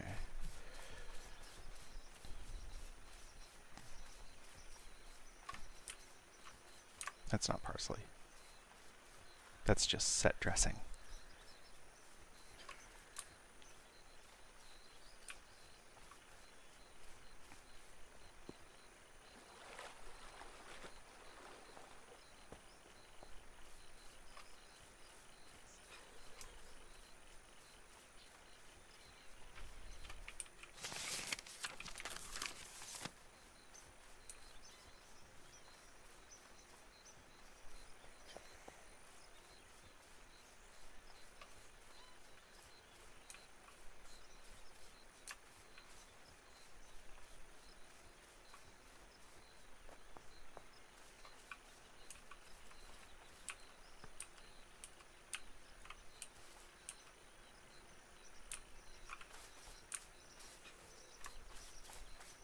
Alright, there we go. That's good enough. I went and hit up the 3 places that I have marked and got 37. Fair.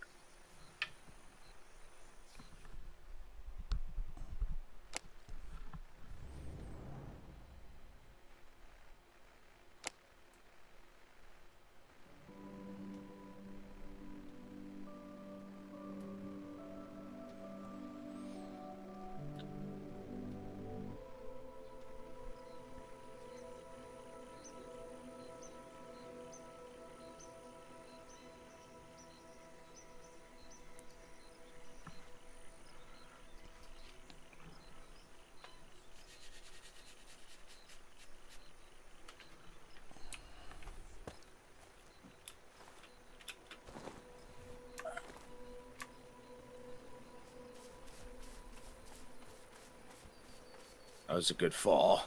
The one you just barely survived? Yeah.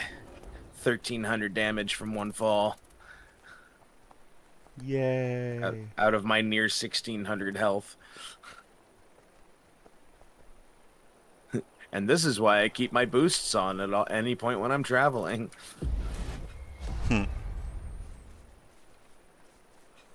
Because I know at some point I'm going to slip down the side of a mountain I didn't see coming.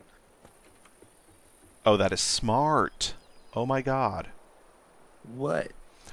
So there's this person building pretty close to the Petra, like on the hillside where they used to have where that one people used to have the bridge cut that went over the road. Right. Another person is building there. One, they're doing the old school beam stairs, which that's not so much. That's not what I was complimenting them on. But they used the 45-degree beams to make ramps that you can just walk up to get to the different tiers of their foundations. That's useful. Yeah.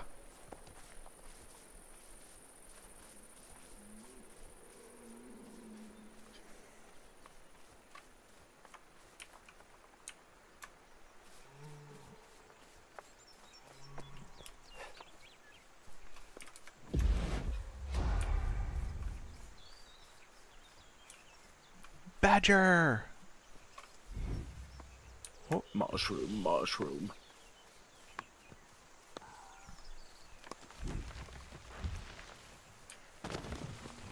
Oh. You good? Yeah, I just... Sometimes it doesn't matter that I know that the tree falling on me is purely aesthetic and not going to hurt me.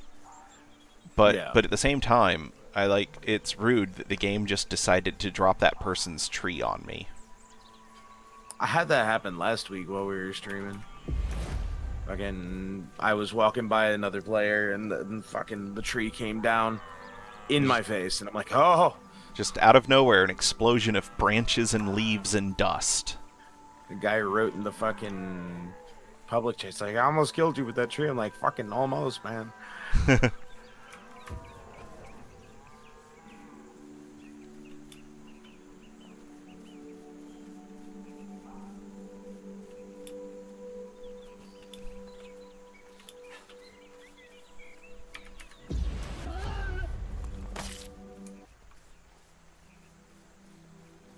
No boar. No. What? So a boar trying to harass me, and I don't feel like killing it because it's not worth my time. It's because you're a filthy caster. Yeah, and I didn't bring my spear with me. I just have my... You worked so hard to craft it. Oh, I can't even use those spears. The iron spear. I'm still on a freaking attuned bronze. I need 2 more levels in one-handed spear before I can use the iron spear that I made. Well, sounds like you got some work to do. Go do it. No, it's your job to bonk things. You're not bonking, you're poking. Eh, I'll bonk it all I want. You can poke. Tomato, potato. Exactly, 2 completely different things. So shut the fuck up and get to work. I don't wanna. You can't make me. Alt F4s.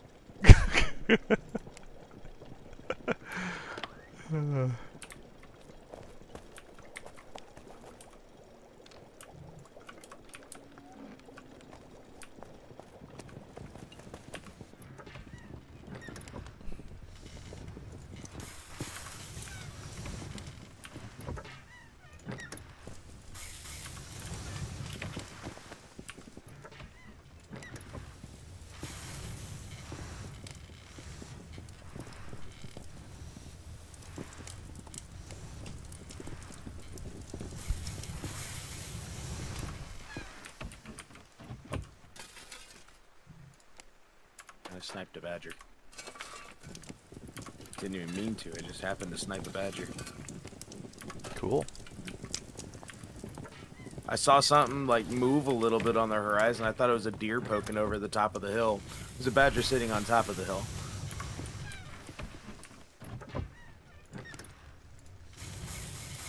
Yeah, bash the stream.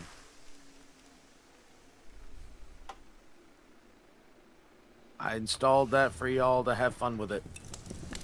How are these going over you? There's no sweet spot. Hit the deer. Hit the fucking deer. I hate how inconsistent this fucking combat method can be.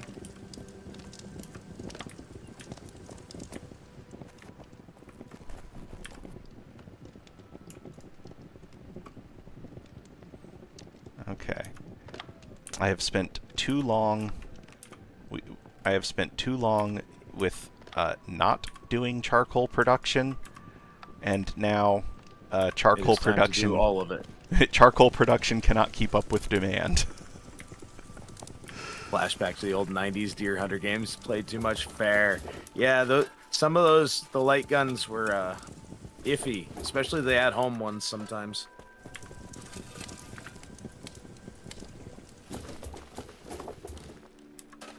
I remember fucking having one of the PS1 light guns with Area 51 and Time Crisis, and they could get a little bit off sometimes. Oh yeah, and those were the ones that like you had to run the feed to the TV through a extension cable on the gun. Yeah. Which the PS1 allowed you to run it through the PlayStation, yeah. so it wasn't as complicated. But the cool thing about that is it was future proofing. So you don't have the problem with those PS1 light gun games that you have with like Duck Hunt for the NES, where it's completely unplayable on a modern TV. Yeah, the reflection issues. No, it's not the reflection issues. Or not it's the IR issues rather. It's the fact that the zapper for the NES, the Super Scope for the SNES, and all of those CRT era light guns that did not require that sensor cable that the PS1 light guns used. Yeah. Only work on a CRT TV because they use when you pull the trigger. Yeah, when you pull the trigger, the screen goes black and it just sends a single white square, like it just renders a single white square, and the gun looks for that, and it does a timing thing where it knows that it takes X amount of time for the square to draw to this much on the TV. And so it literally just, the game counts the milliseconds between when you pulled the trigger and when it sees the flash of white. And did you break down the door? No, it's just open. No. Look at my screen.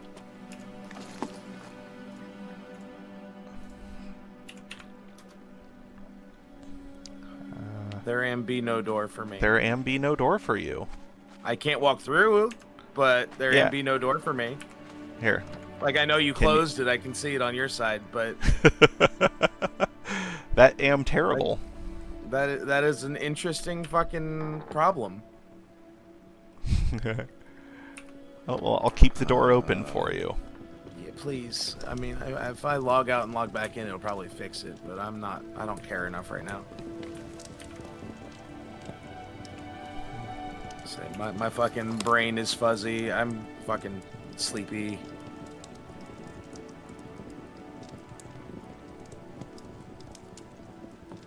I have carcasses to process. It was a very reliable method for the time. Nobody really predicted in the 1980s that that scan lines were going to go away. Yeah. And honestly, though, playing those NES, SNES era light gun games on a CRT TV is way more precise and way more accurate than any modern light gun game. Yeah, that's what I fucking hear. But most modern light gun games barely exist, to be fair. Yeah, it's... I don't... What was the most recent one? It was like House of the Dead 5. Outside of arcades, they're almost unheard of, and the arcade machines usually still use CRTs. Yeah, the closest you get are like the re-releases that happen on like Nintendo consoles because they use the motion controls. Mm-hmm. Yeah, that is a good way to do it. It's the next best approximation. I will give it that. Yeah. That and VR, which I don't know. I played around. VR just has such a high bar of access. Is the problem. Like, the high bar of entry is where the issue comes in. Yes and no. So, like, I'm hoping that Valve's next VR headset is going to be pretty affordable. Well, I'm not even just talking about the affordability. I'm talking about the fact that they often require such fucking extreme, what's the word? Like a lot of the fucking VR games require higher end fucking systems to run because of all the extra fucking processing. As much as I absolutely despise recommending anything by the Meta Corporation, No, I know about the Quest. the Meta Quest 3 is cheaper than a modern gaming console. It is performative as hell. The resolution is good. And it, like, honestly, the only problem that I have with it, I have a friend of mine that has one. I was playing around with it a little bit because I wanted to play Vader Immortal. And that's a MetaQuest exclusive title. There's ways to play it on PC with my Valve Index. It's just not worth the hoops. The only problem I have with it is it loses track of your hand if it's behind your head for too long. Okay. Interesting problem. Well, it's because the fact that it uses cameras that are mounted to the head mount display to track your controls.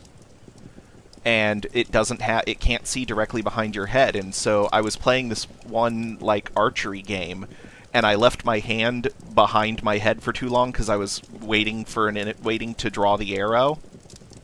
Yeah.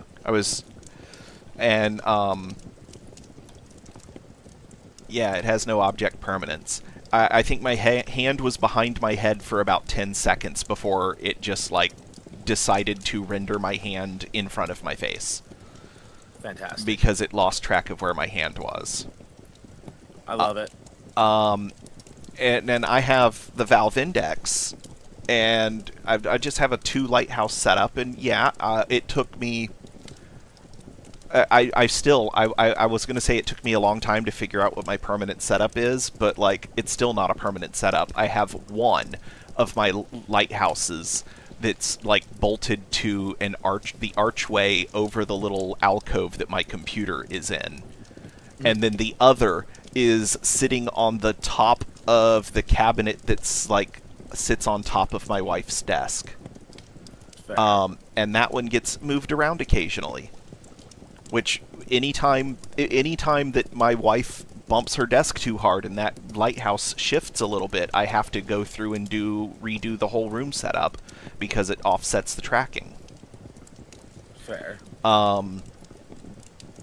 The outside-in tracking method, though, is still so much more reliable. Inside out, which is what the MetaQuest 3 uses, and looks like what the Steam frame will be using when it comes out. The inside-out tracking is getting better. Fair. But I'm going to guess that, in that one very niche situation, like I was just talking about, where the MetaQuest lost track of my hand, I'm expecting the Steam frame will probably also have that issue because programming in object permanence is difficult. Fair. That's my other big issue with VR is honestly space. I haven't got enough. Oh, I currently don't. I can't do anything that's room scale. I can only do standing. I don't even have ability. I wouldn't even have the ability to swing my arms around. I don't have that kind of space. I occasionally hit my ceiling fan when I'm playing Beat Saber. I would hit the ceiling because I can touch ceiling if I'm standing without any effort at any point in my house. But that's kind of the fucking whole drive of being 6'3" in a home built in the early 80s. I was gonna say you live in a 70s, 80s era mobile home. Yeah. Low ceilings. People were not 6'3" all that often in the 80s. Yeah.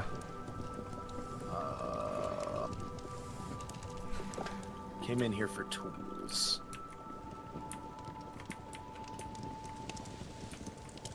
Oh, this is the person that we raided last night. Yeah. I just recognized the name. Well, you raided. I tried to raid and it said I couldn't, so I raided you. Yeah, and then it just chained over. Yeah. So, about the tools, what boxes am I allowed in and not? Because I can't tell. Are you in the... There we go. I found some of them. I'm in the storage area. Well, yeah, so there's 2 groupings of tool chests. I found what I needed. There's one that's like all the way to the left, and one that's kind of in the middle. What was the other thing? It might be something to do with having it be follower only raids, or it might be something to do with a verification thing. I know Twitch has some interestingly in-depth security protocols when it comes to how much you want to have raids or not. Ever since the waves of hate raids that started happening in like 2019. Never understood that. That's because you're not a bigot. Okay, yeah, facts. I say just cut and dry for you. It's because you're not a bigot.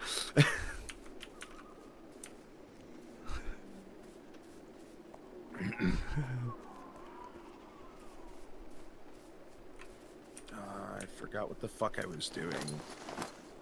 I think I'm meandering aimlessly because I don't have anything that I have a goal for right now.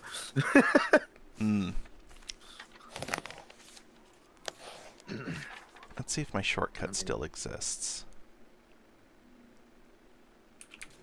I know I'm still doing the archery grind because I'm like 3 levels away from the next type of bow, the next tier of bow, which will give me more damage and mean that I'll get a little bit more fucking influx of XP. Not a lot, but a little. Hello, Parsley. You're gonna go in the greenery chest. I don't know which one of you has parsley, but one of you has fucking parsley in you. Oh, I put it in. I put it in. I found it. That's Okay. why I'm talking to that stack. I'm trying to find where it belongs. There it is. I was directly addressing the stack of parsley that was left for me.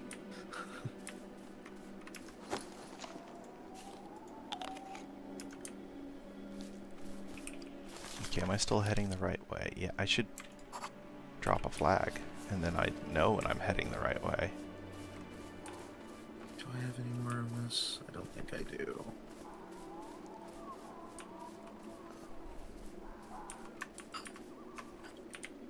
Yeah, no more of the other stew. So when that runs out, that runs out. Oh well.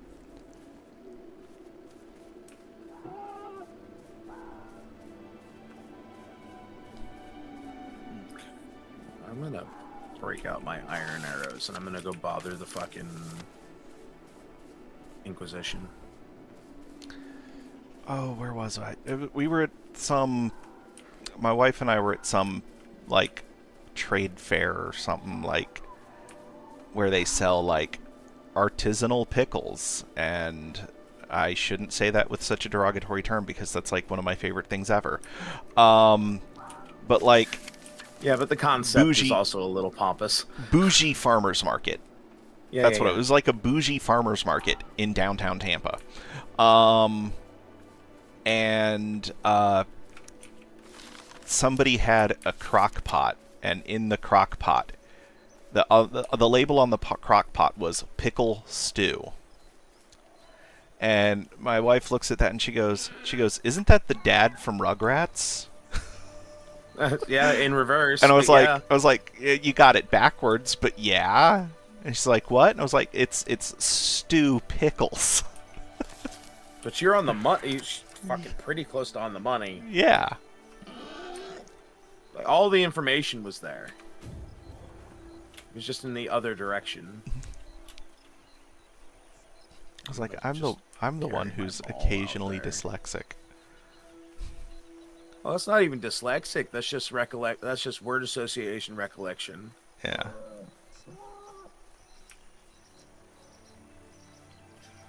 Polish pickle soup when you're sick, and you can tease them about it now. Okay,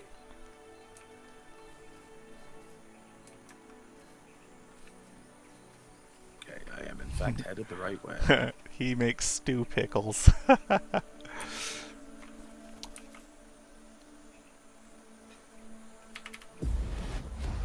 Oh, I hate it when someone builds on the top of the mountain and they don't, like, claim the space going down so that they can build a stair. Well, they're not looking for visitors, clearly. Can't expect everybody to be social.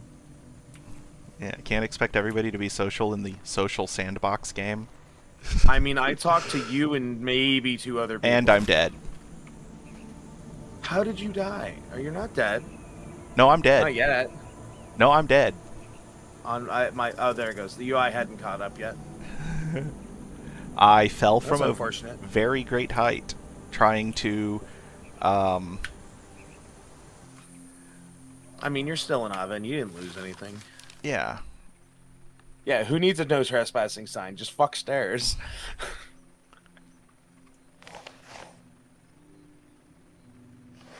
Straight on till dawn.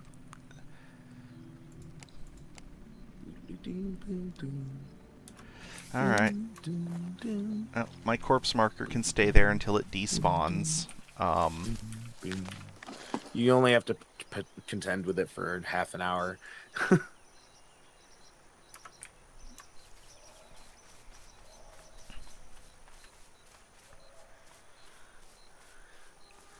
That death did break my pickaxe, though.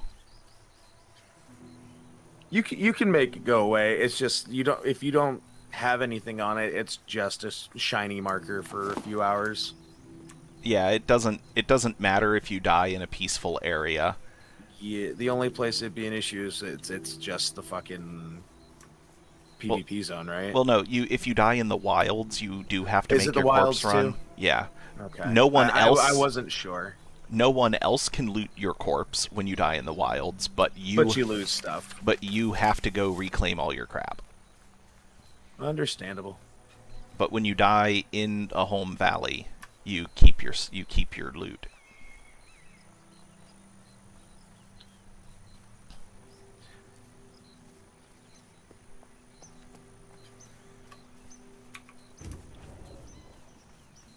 So yeah, I'm in a social MMO, and I don't socialize at fucking all. Touchette. Is that a type of dog? No, it's just me pronouncing a French word with an English accent or an American accent. I was furthering the ruining of the bit. Ah.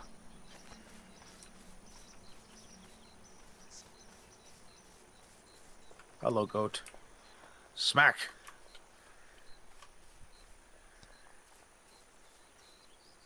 Whack. I really should equip my weapon, though. Might be good for you. I forget that, like, your armor stays equipped, but your weapon doesn't.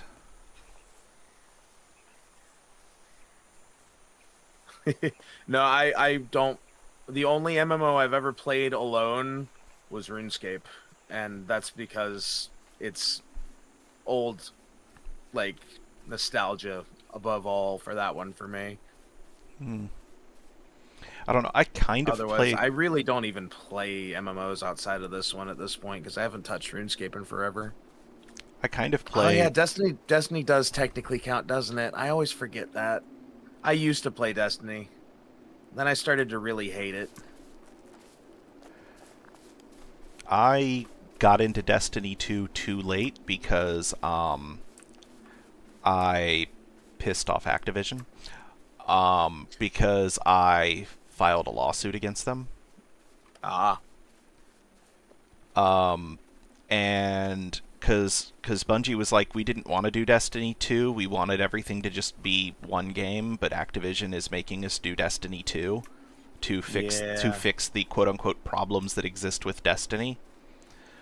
And as far as I can tell, it's literally the exact same game. It's literally the Yeah, exact they same didn't game change engine. anything except for gutting out everything from the old content. I Right. think they de-spaghettified some of the early code. And then the fact that they're running it like a live service game, so like as new content is added, older content is just removed and becomes no longer playable. Yeah. Um, I which love the sunsetting. which I don't like. As a as a No, as a lore whore, I don't like. no, they didn't de-spaghettify much. It did. I didn't say they fixed it. I just fucking. Hey, buddy, But come fight me. anyway, so I sued them because the promise of Destiny was 10 years worth of content one game. And I got a full Yeah. refund for every cent that I had spent on Destiny and its DLCs in exchange for signing an agreement that I would not play Destiny 2. But when when Bungie broke away from Activision, that contract was no longer enforceable Fair enough. because the contract was with I see the Activision. automod. I will get it after I finish this fight. But if I tab out of the game in the middle of a fight with the Inquisition, I will die. I'm quick on the draw because I'm a mod in other people's chat, but I'm not that fucking fast. Okay, am I Now then. north? Oh, wow. I don't know what it was. I don't know why it was mad. I don't even see what the problem was with that automod. You're stupid. Probably that hoe. Maybe I saw something highlighted, but it just didn't stand out enough for me to even give a shit.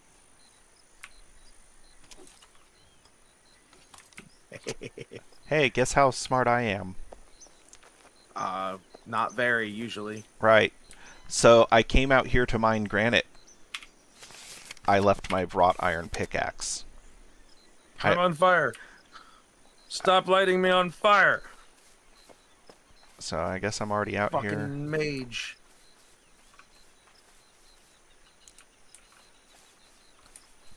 Is my cooldown up yet on... Yeah. Okay. I love that I can just tank this bitch's fireballs. If she don't have anybody else with her, I'm just fucking annihilating this fucking Inquisitor catalyst. I got a cracked gold locket for that, and 7 fucking gold.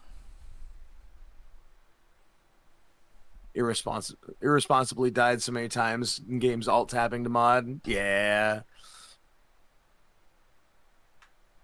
Or missed important story moments. Yeah. No, I completely understand. I don't know. 120 gigs not that big for a game. Not for an online game. I mean, I fucking kind of agree, but also fuck ever expanding game sizes. Final Fantasy 14's like 215 gig. That's also because it's an MMO. Right. So is Destiny. Well, again, but Final Fantasy 14 isn't sunsetting any of its content because it's a story-driven. That's why it's 200 gigs. Right, but it's also a story-driven game. If you sunset the content, you break the story. Well, I mean, Destiny had to have had a story first. It has a story. Not until the DLCs came out. It has a story. Yeah, not until the DLCs came out. The first Destiny had fuck all for story until the DLCs happened. You just weren't paying attention. No, I played every bit of that thing several times over, and the story is so ass that it barely existed. They didn't bring the Stranger back until fucking, the last DLC for Destiny 1.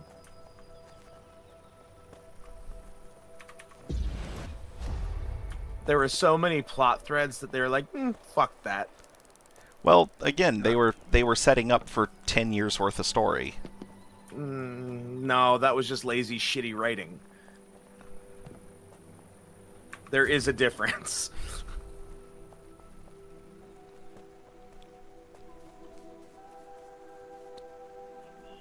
Like, I have the same complaint about Bungie when it came to their Halo trilogy.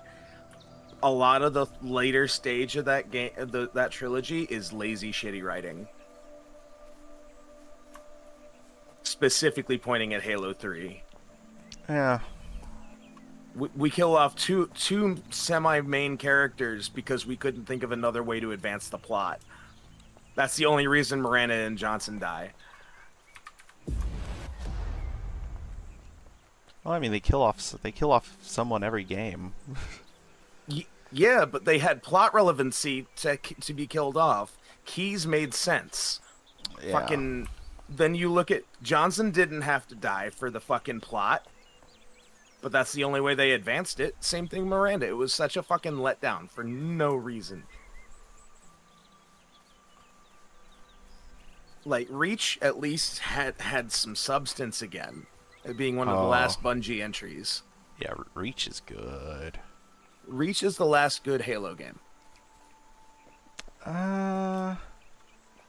Halo 4 was Garbo. Yeah, I didn't like ODST and either. Five wanted to be. Halo 3 came out, or ODST came before Reach. Yeah. That I'm including that in the good pack. Okay. I don't know. I liked 5. 5 was awful. And so misrepresented. And my only problem with my only problem with Halo Infinite is it's too short. How about the fact that the entire game is one environment when all of the earlier entries had some proper like environment changes between levels? The first game had you going from the forests and open fields at the beginning to snowy mountaintops and swamps and then Forerunner facilities, and all of this felt extremely different, and that was OG Xbox. And yet you give me an open world and you don't give me any environmental changes? Yeah, I mean, there's in a game that has had them established in at least 3 of its major entries. There are the underground areas, but yeah, and they all look the same. Like that's the problem. There's so much copy paste in Infinite. Like, I see the vision that they were going for. I really do, and it's. I understand where they were driving at it, because what they did is they took the fucking mission Halo from the first one and made it into the whole game. Mm-hmm. Which is not a bad thing. It's a great concept. It just needs more than what they gave it. Yeah. I am looking forward to the just announced new prequel game coming out. They're doing more prequeling? Yeah, they're doing more prequeling for Halo. I thought Reach was the perfect amount. Eh. I mean, we already have all the supplemental information from the books that are all canon. I actually haven't read a single book. That is your fault. Yeah, that is totally my fault. I really need to do that. I need to do that for the books for the Myst franchise as well. That's another factor of why 4 sucks, in my opinion. Is they didn't explain anything and left it to the supplemental material and made the supplemental material mandatory. Hey, Jade Virage. Howdy yo.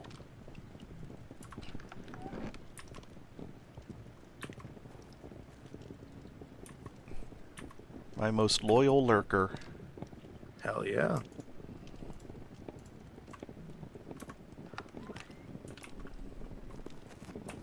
I'm fighting by looking into the sun. Let me rotate around you, buddy, so I'm not blind anymore. Okay, that was a glitch.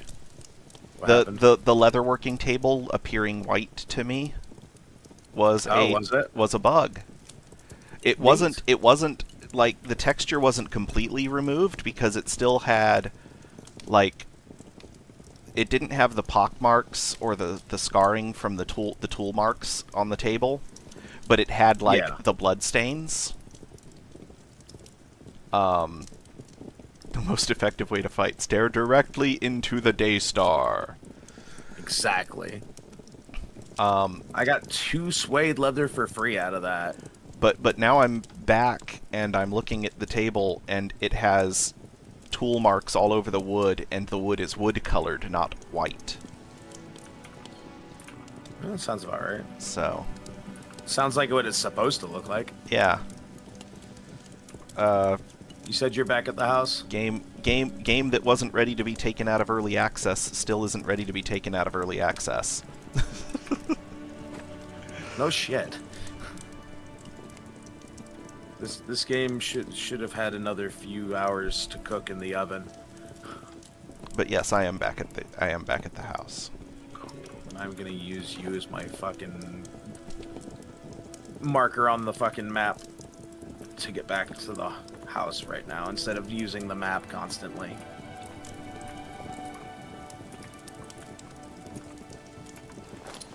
I don't want the other boar byproducts. I just want the carcass.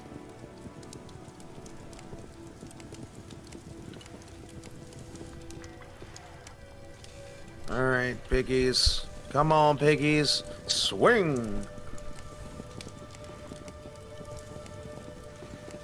Yay, heavy armor level up on arms and hands. Getting there. Get all the extra byproducts out of my inventory.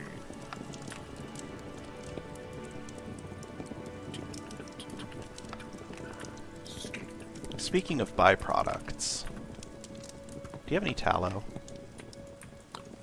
Do I have tallow? Upstairs, there's a chest that has all of my tallow, and there's a chest that has all of my lard. One is above the other, and they're on the right side in the large chunk.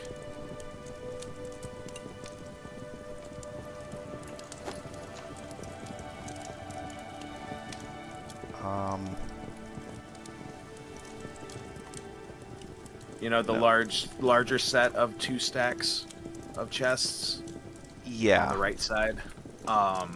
Go to those. It's in there. I clicked out and now I'm waiting for it to give me control back.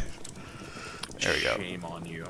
How dare you? Well, do I that? was checking your stream because I'm not Kraken with you. Viera is on your channel, right?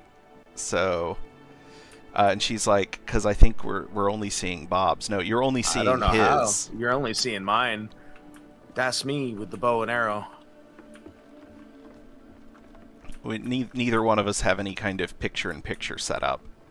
I mean, you do. You just don't have it on. It's not in this scene. You make so many extra scenes. Yeah. I have my 3 title cards, and then a different scene for almost every game. Whole ass title cards is wild to me. One for starting, one for BRB, one for ending. Oh, I don't know. Fucking. My brain doesn't consider the starting or the end card and the BRB as title cards. Ah. That's where the miscommunication came from. My brain took those are separate entities to me. It's not you. My brain just has a different way of factoring those.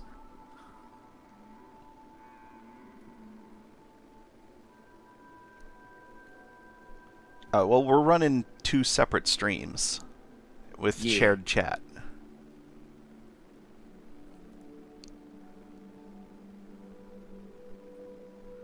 But anyway, in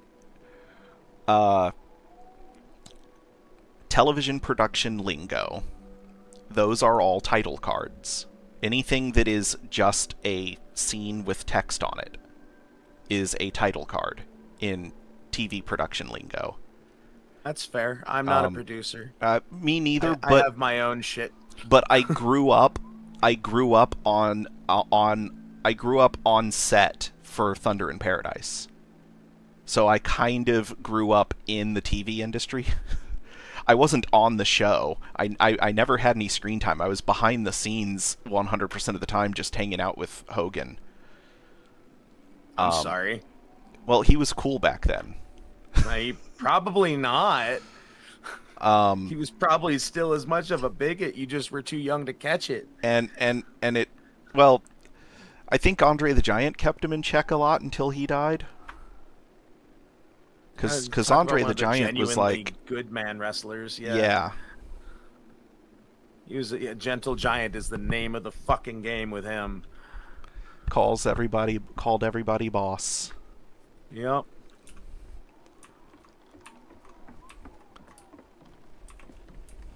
Isn't that where Michael Clark Duncan got it from for Yes. For Green Mile? Yes, it is. Yeah. I thought that's where that came from.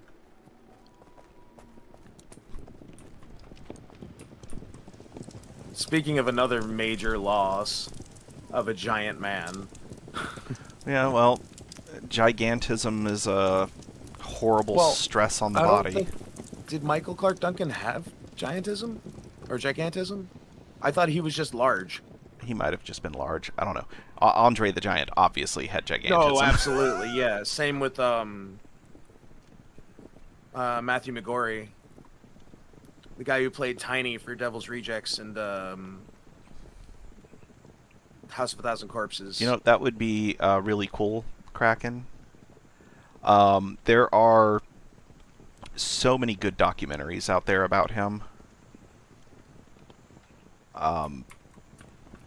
And speaking as someone who interacted with him a lot, like when he was not in character, I have not, like, everything they say is true.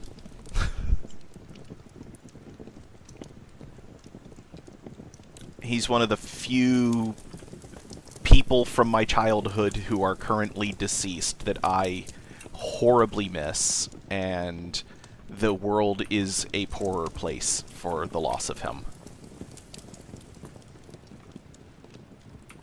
I grew up in a shitty place. Most of Florida in the 80s was shitty. Most of Florida is still shitty. Yeah. You don't have to sugarcoat it. We both fucking live here.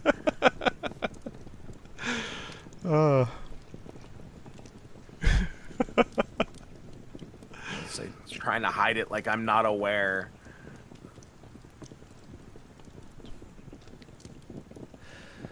The thing is that I actually think Florida has gotten worse. Like, yeah, no, I'm sure it has. There's less crime. But there's more horrible everything else. Yes. And it's mostly snowbird Republicans' faults. I blame the fucking tourism state of the 70s and 80s for convincing every single fucking boomer that it's the fucking retirement state. Yeah. I mean, yes, it is the state that will cook you to death. No hesitation, no sadness. I mean, there are hotter states, but most people are sensible enough to not go live in the desert. Convincing every parent that their kid needs to go to Disney. Yeah. I mean, to be fair, my grandparents fell under that fucking bus like everybody else. That's why I live here. So my grandparents was like, we're going to move down here. Although that was for my grandfather's work, so...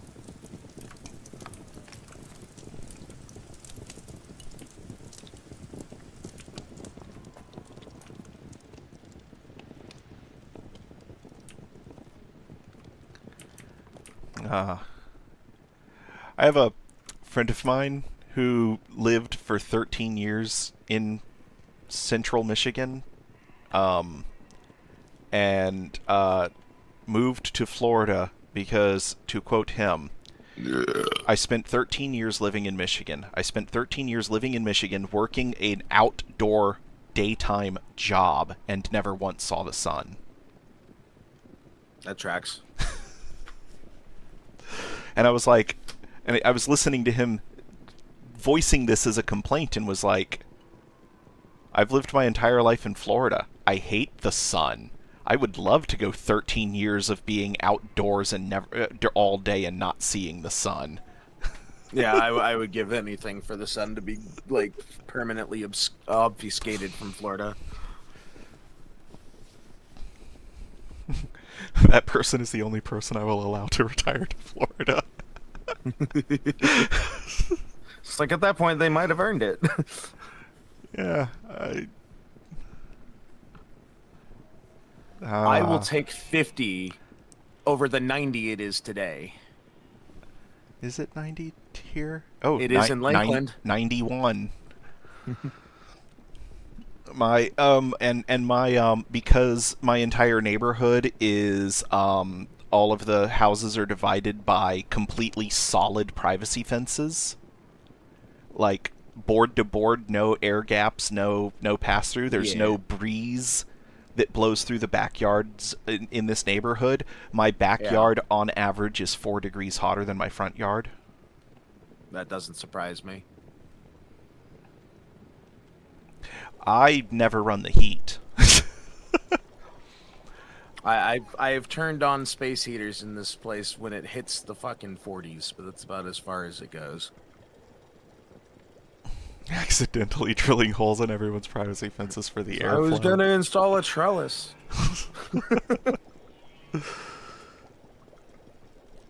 Oh god, did you hear about that guy in Tampa that got arrested for contempt of court because he didn't want to spend $800,000 to demolish a building that he had valid building permits for? No. Yeah, this upscale neighborhood, new development inside the Tampa city limits, on some land that used to be coastal swampland.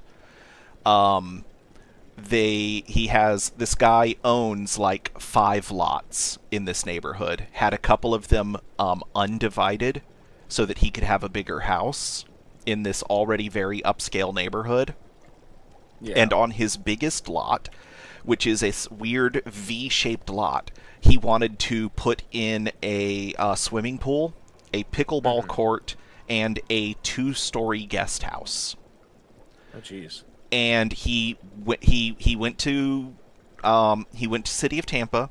He filled out all the paperwork. He provided them with all of the engineering drawings and everything that you're legally required to do in order to pull the permits. He got approval for everything from the city. Started building. He finished the pool. He did the pickleball court. He started building the 2-story guest house on the back of his property. And halfway done with construction on that, and he gets a summons to appear in court because his neighbors have all sued him over the fact that his 2-story house creates a privacy concern for them. Because because from the windows on the 2nd floor, he can see into their yards, into their properties. He's like, I'll amend the plans of the house and remove all but the front-facing windows, the windows that where you can only see my property from the 2nd floor. And they were like, no, we're suing for you to tear the whole thing down. And he goes to court.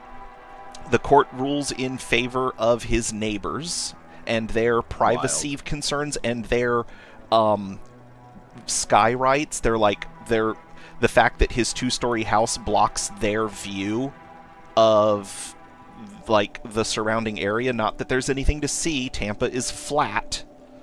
I say that there's no views. Right. It's taller than the like 5-year-old oak trees, saplings that litter the neighborhood. That when those trees are fully grown will be bigger than his 2-story building. Yeah. No, there is none. No. Across most of like populated Florida.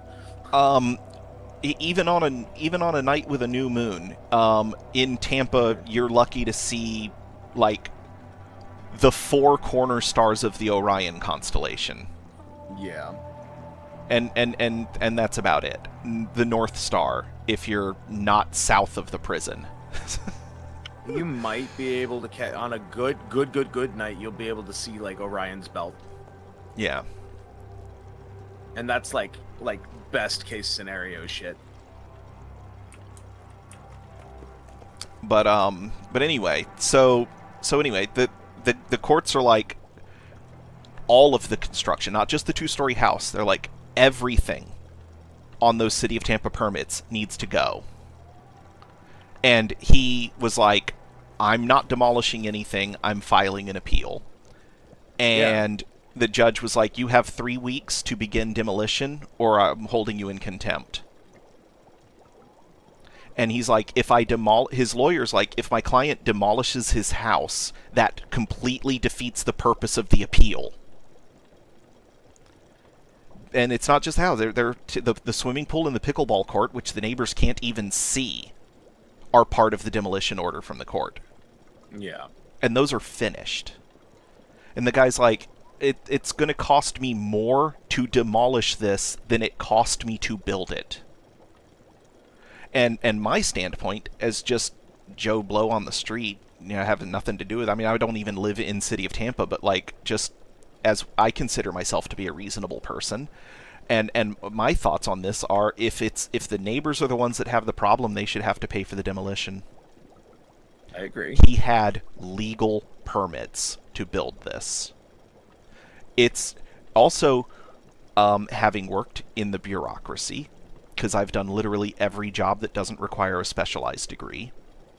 Having worked in the bureaucracy, I know that you don't just go, apply for permits, get your permits approved, and immediately start building. There is a waiting period where your neighbors have the opportunity to come look at your plans and dispute them if they want. Yep. So the city would have notified his neighbors that, hey, this guy's about to build a 2-story house on his property. Would you like to come look at those plans and dispute whether or not we approve these permits? And they ignored that.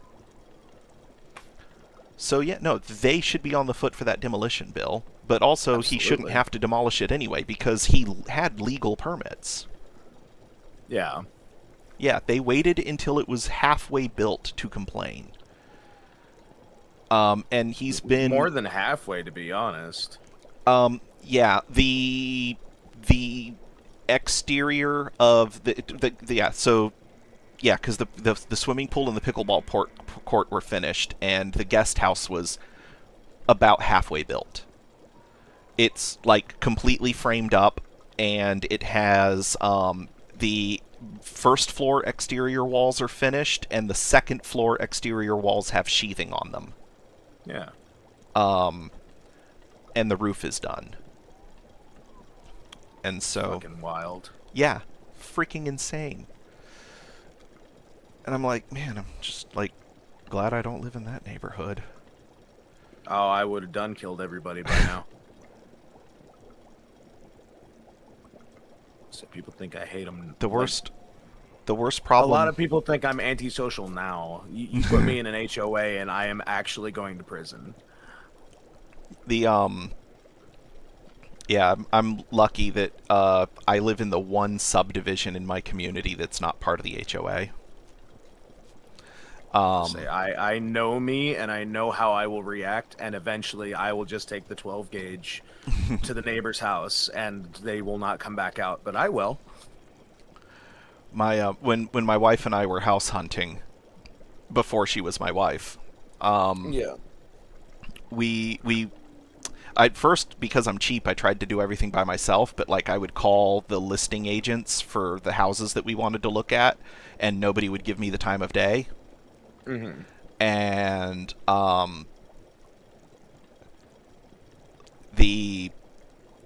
so eventually I like started reaching out to realtors to help us buy a house, and we found one that we liked, and I was like, here's the deal. We have the following requirements. It needs to have at least 2 bedrooms. It needs to have at least 2 bathrooms. Mm-hmm. It needs to have a 2-car garage. And it needs to be, and this is the only thing that is absolutely not negotiable, it needs to be in a neighborhood with no HOA. Yeah. And he was like, "You are the first person that's ever requested that." And I was like, I don't "Well," know how. I was like, "Well, if I'm going to be spending $100,000 to $200,000, because that's what housing was back in 2009, if I'm going to be spending almost somewhere almost $250,000 on a house, I'm not going to then also be paying extra for someone else to tell me what I'm not allowed to do to my land." Yeah. And my wife, she was a little bit skeptical about not living in an HOA neighborhood because she grew up in HOA neighborhoods. Mm-hmm. And then when it came time that we needed to repaint our house, because that is an important thing to do to protect the exterior of one's home. Of course. And she was like, "So what colors are we limited to?" And I was like, "Whatever colors you want, honey." No HOA. I have one requirement. I want dark green trim. Fair enough. I want the main body of the house to be a lighter color. I want dark green trims. I've already picked out the color green I want for the trim. You need to pick out a color that you think complements this green. And the reason I picked out that color is because we bought a hunter green storm door, and I needed the closest color to match that because I wasn't going to paint my aluminum door. Understood. And she picked out this lovely shade of this super bright blue. It reflects a lot of light. And So that's usually a good thing. I'm assuming it is. her mom drove by. Her mom came over like 2 days after we had the house painted, and she was like, she took one look at the house and goes, "This would never fly in a neighborhood with an HOA." Yes. And I was like, "Yes." And and we've got nothing but compliments from our neighbors.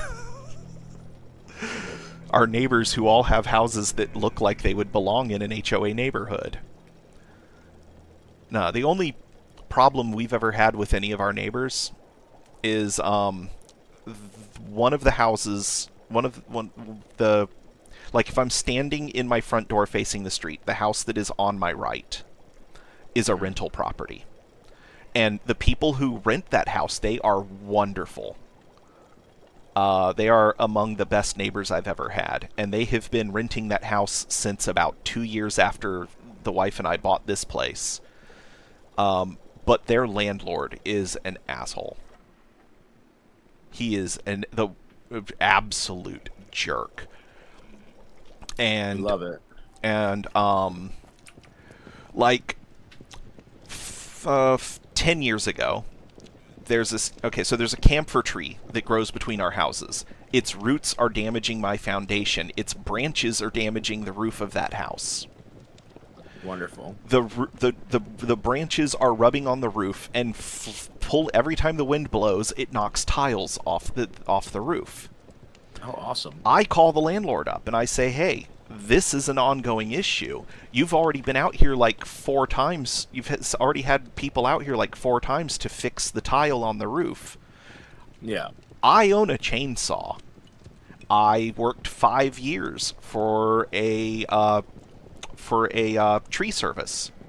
I can drop that tree, no problem, right down the middle of the front yards where there's no fence, no damage to either house.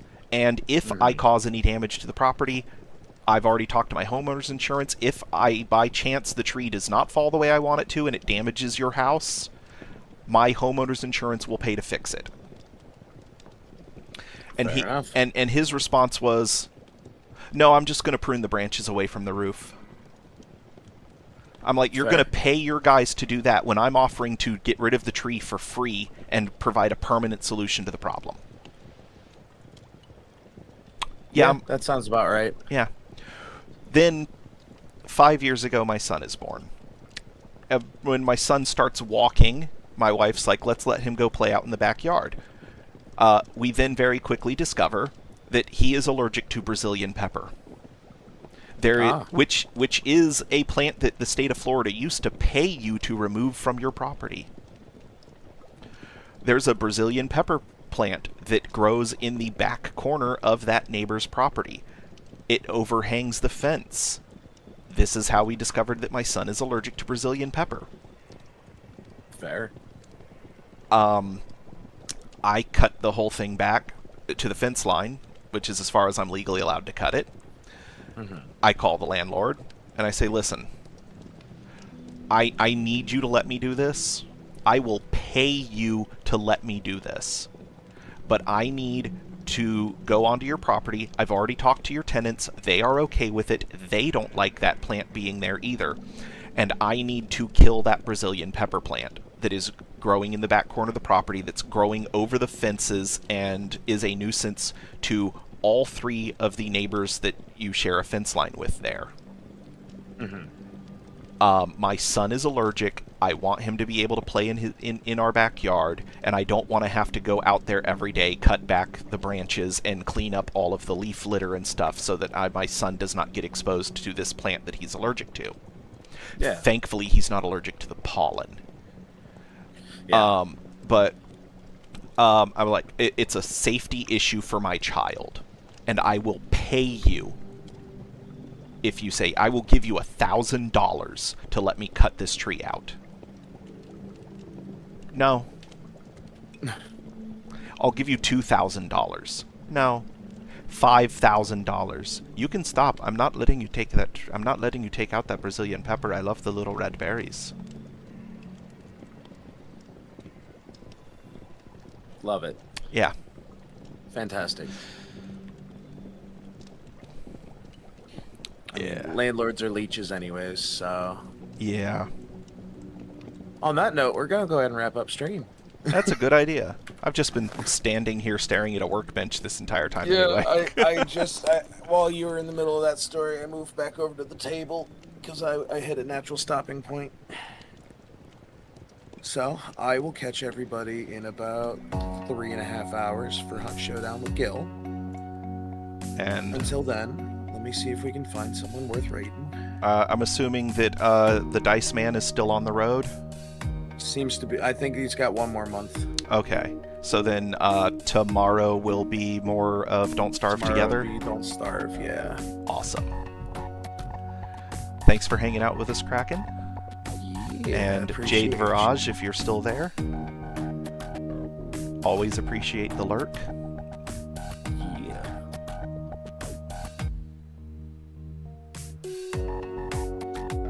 Let's see here. Pagan Skittle actually just started, and they're doing Goblin Cleanup, so that's where I am going to send people. So y'all enjoy that. What is Show that? Pagan some love. Pagan Skittle. Pagan All one Skittle. Okay.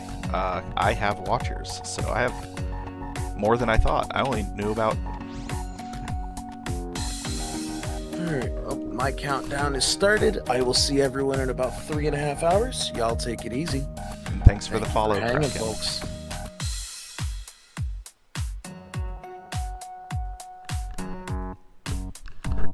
And off they go.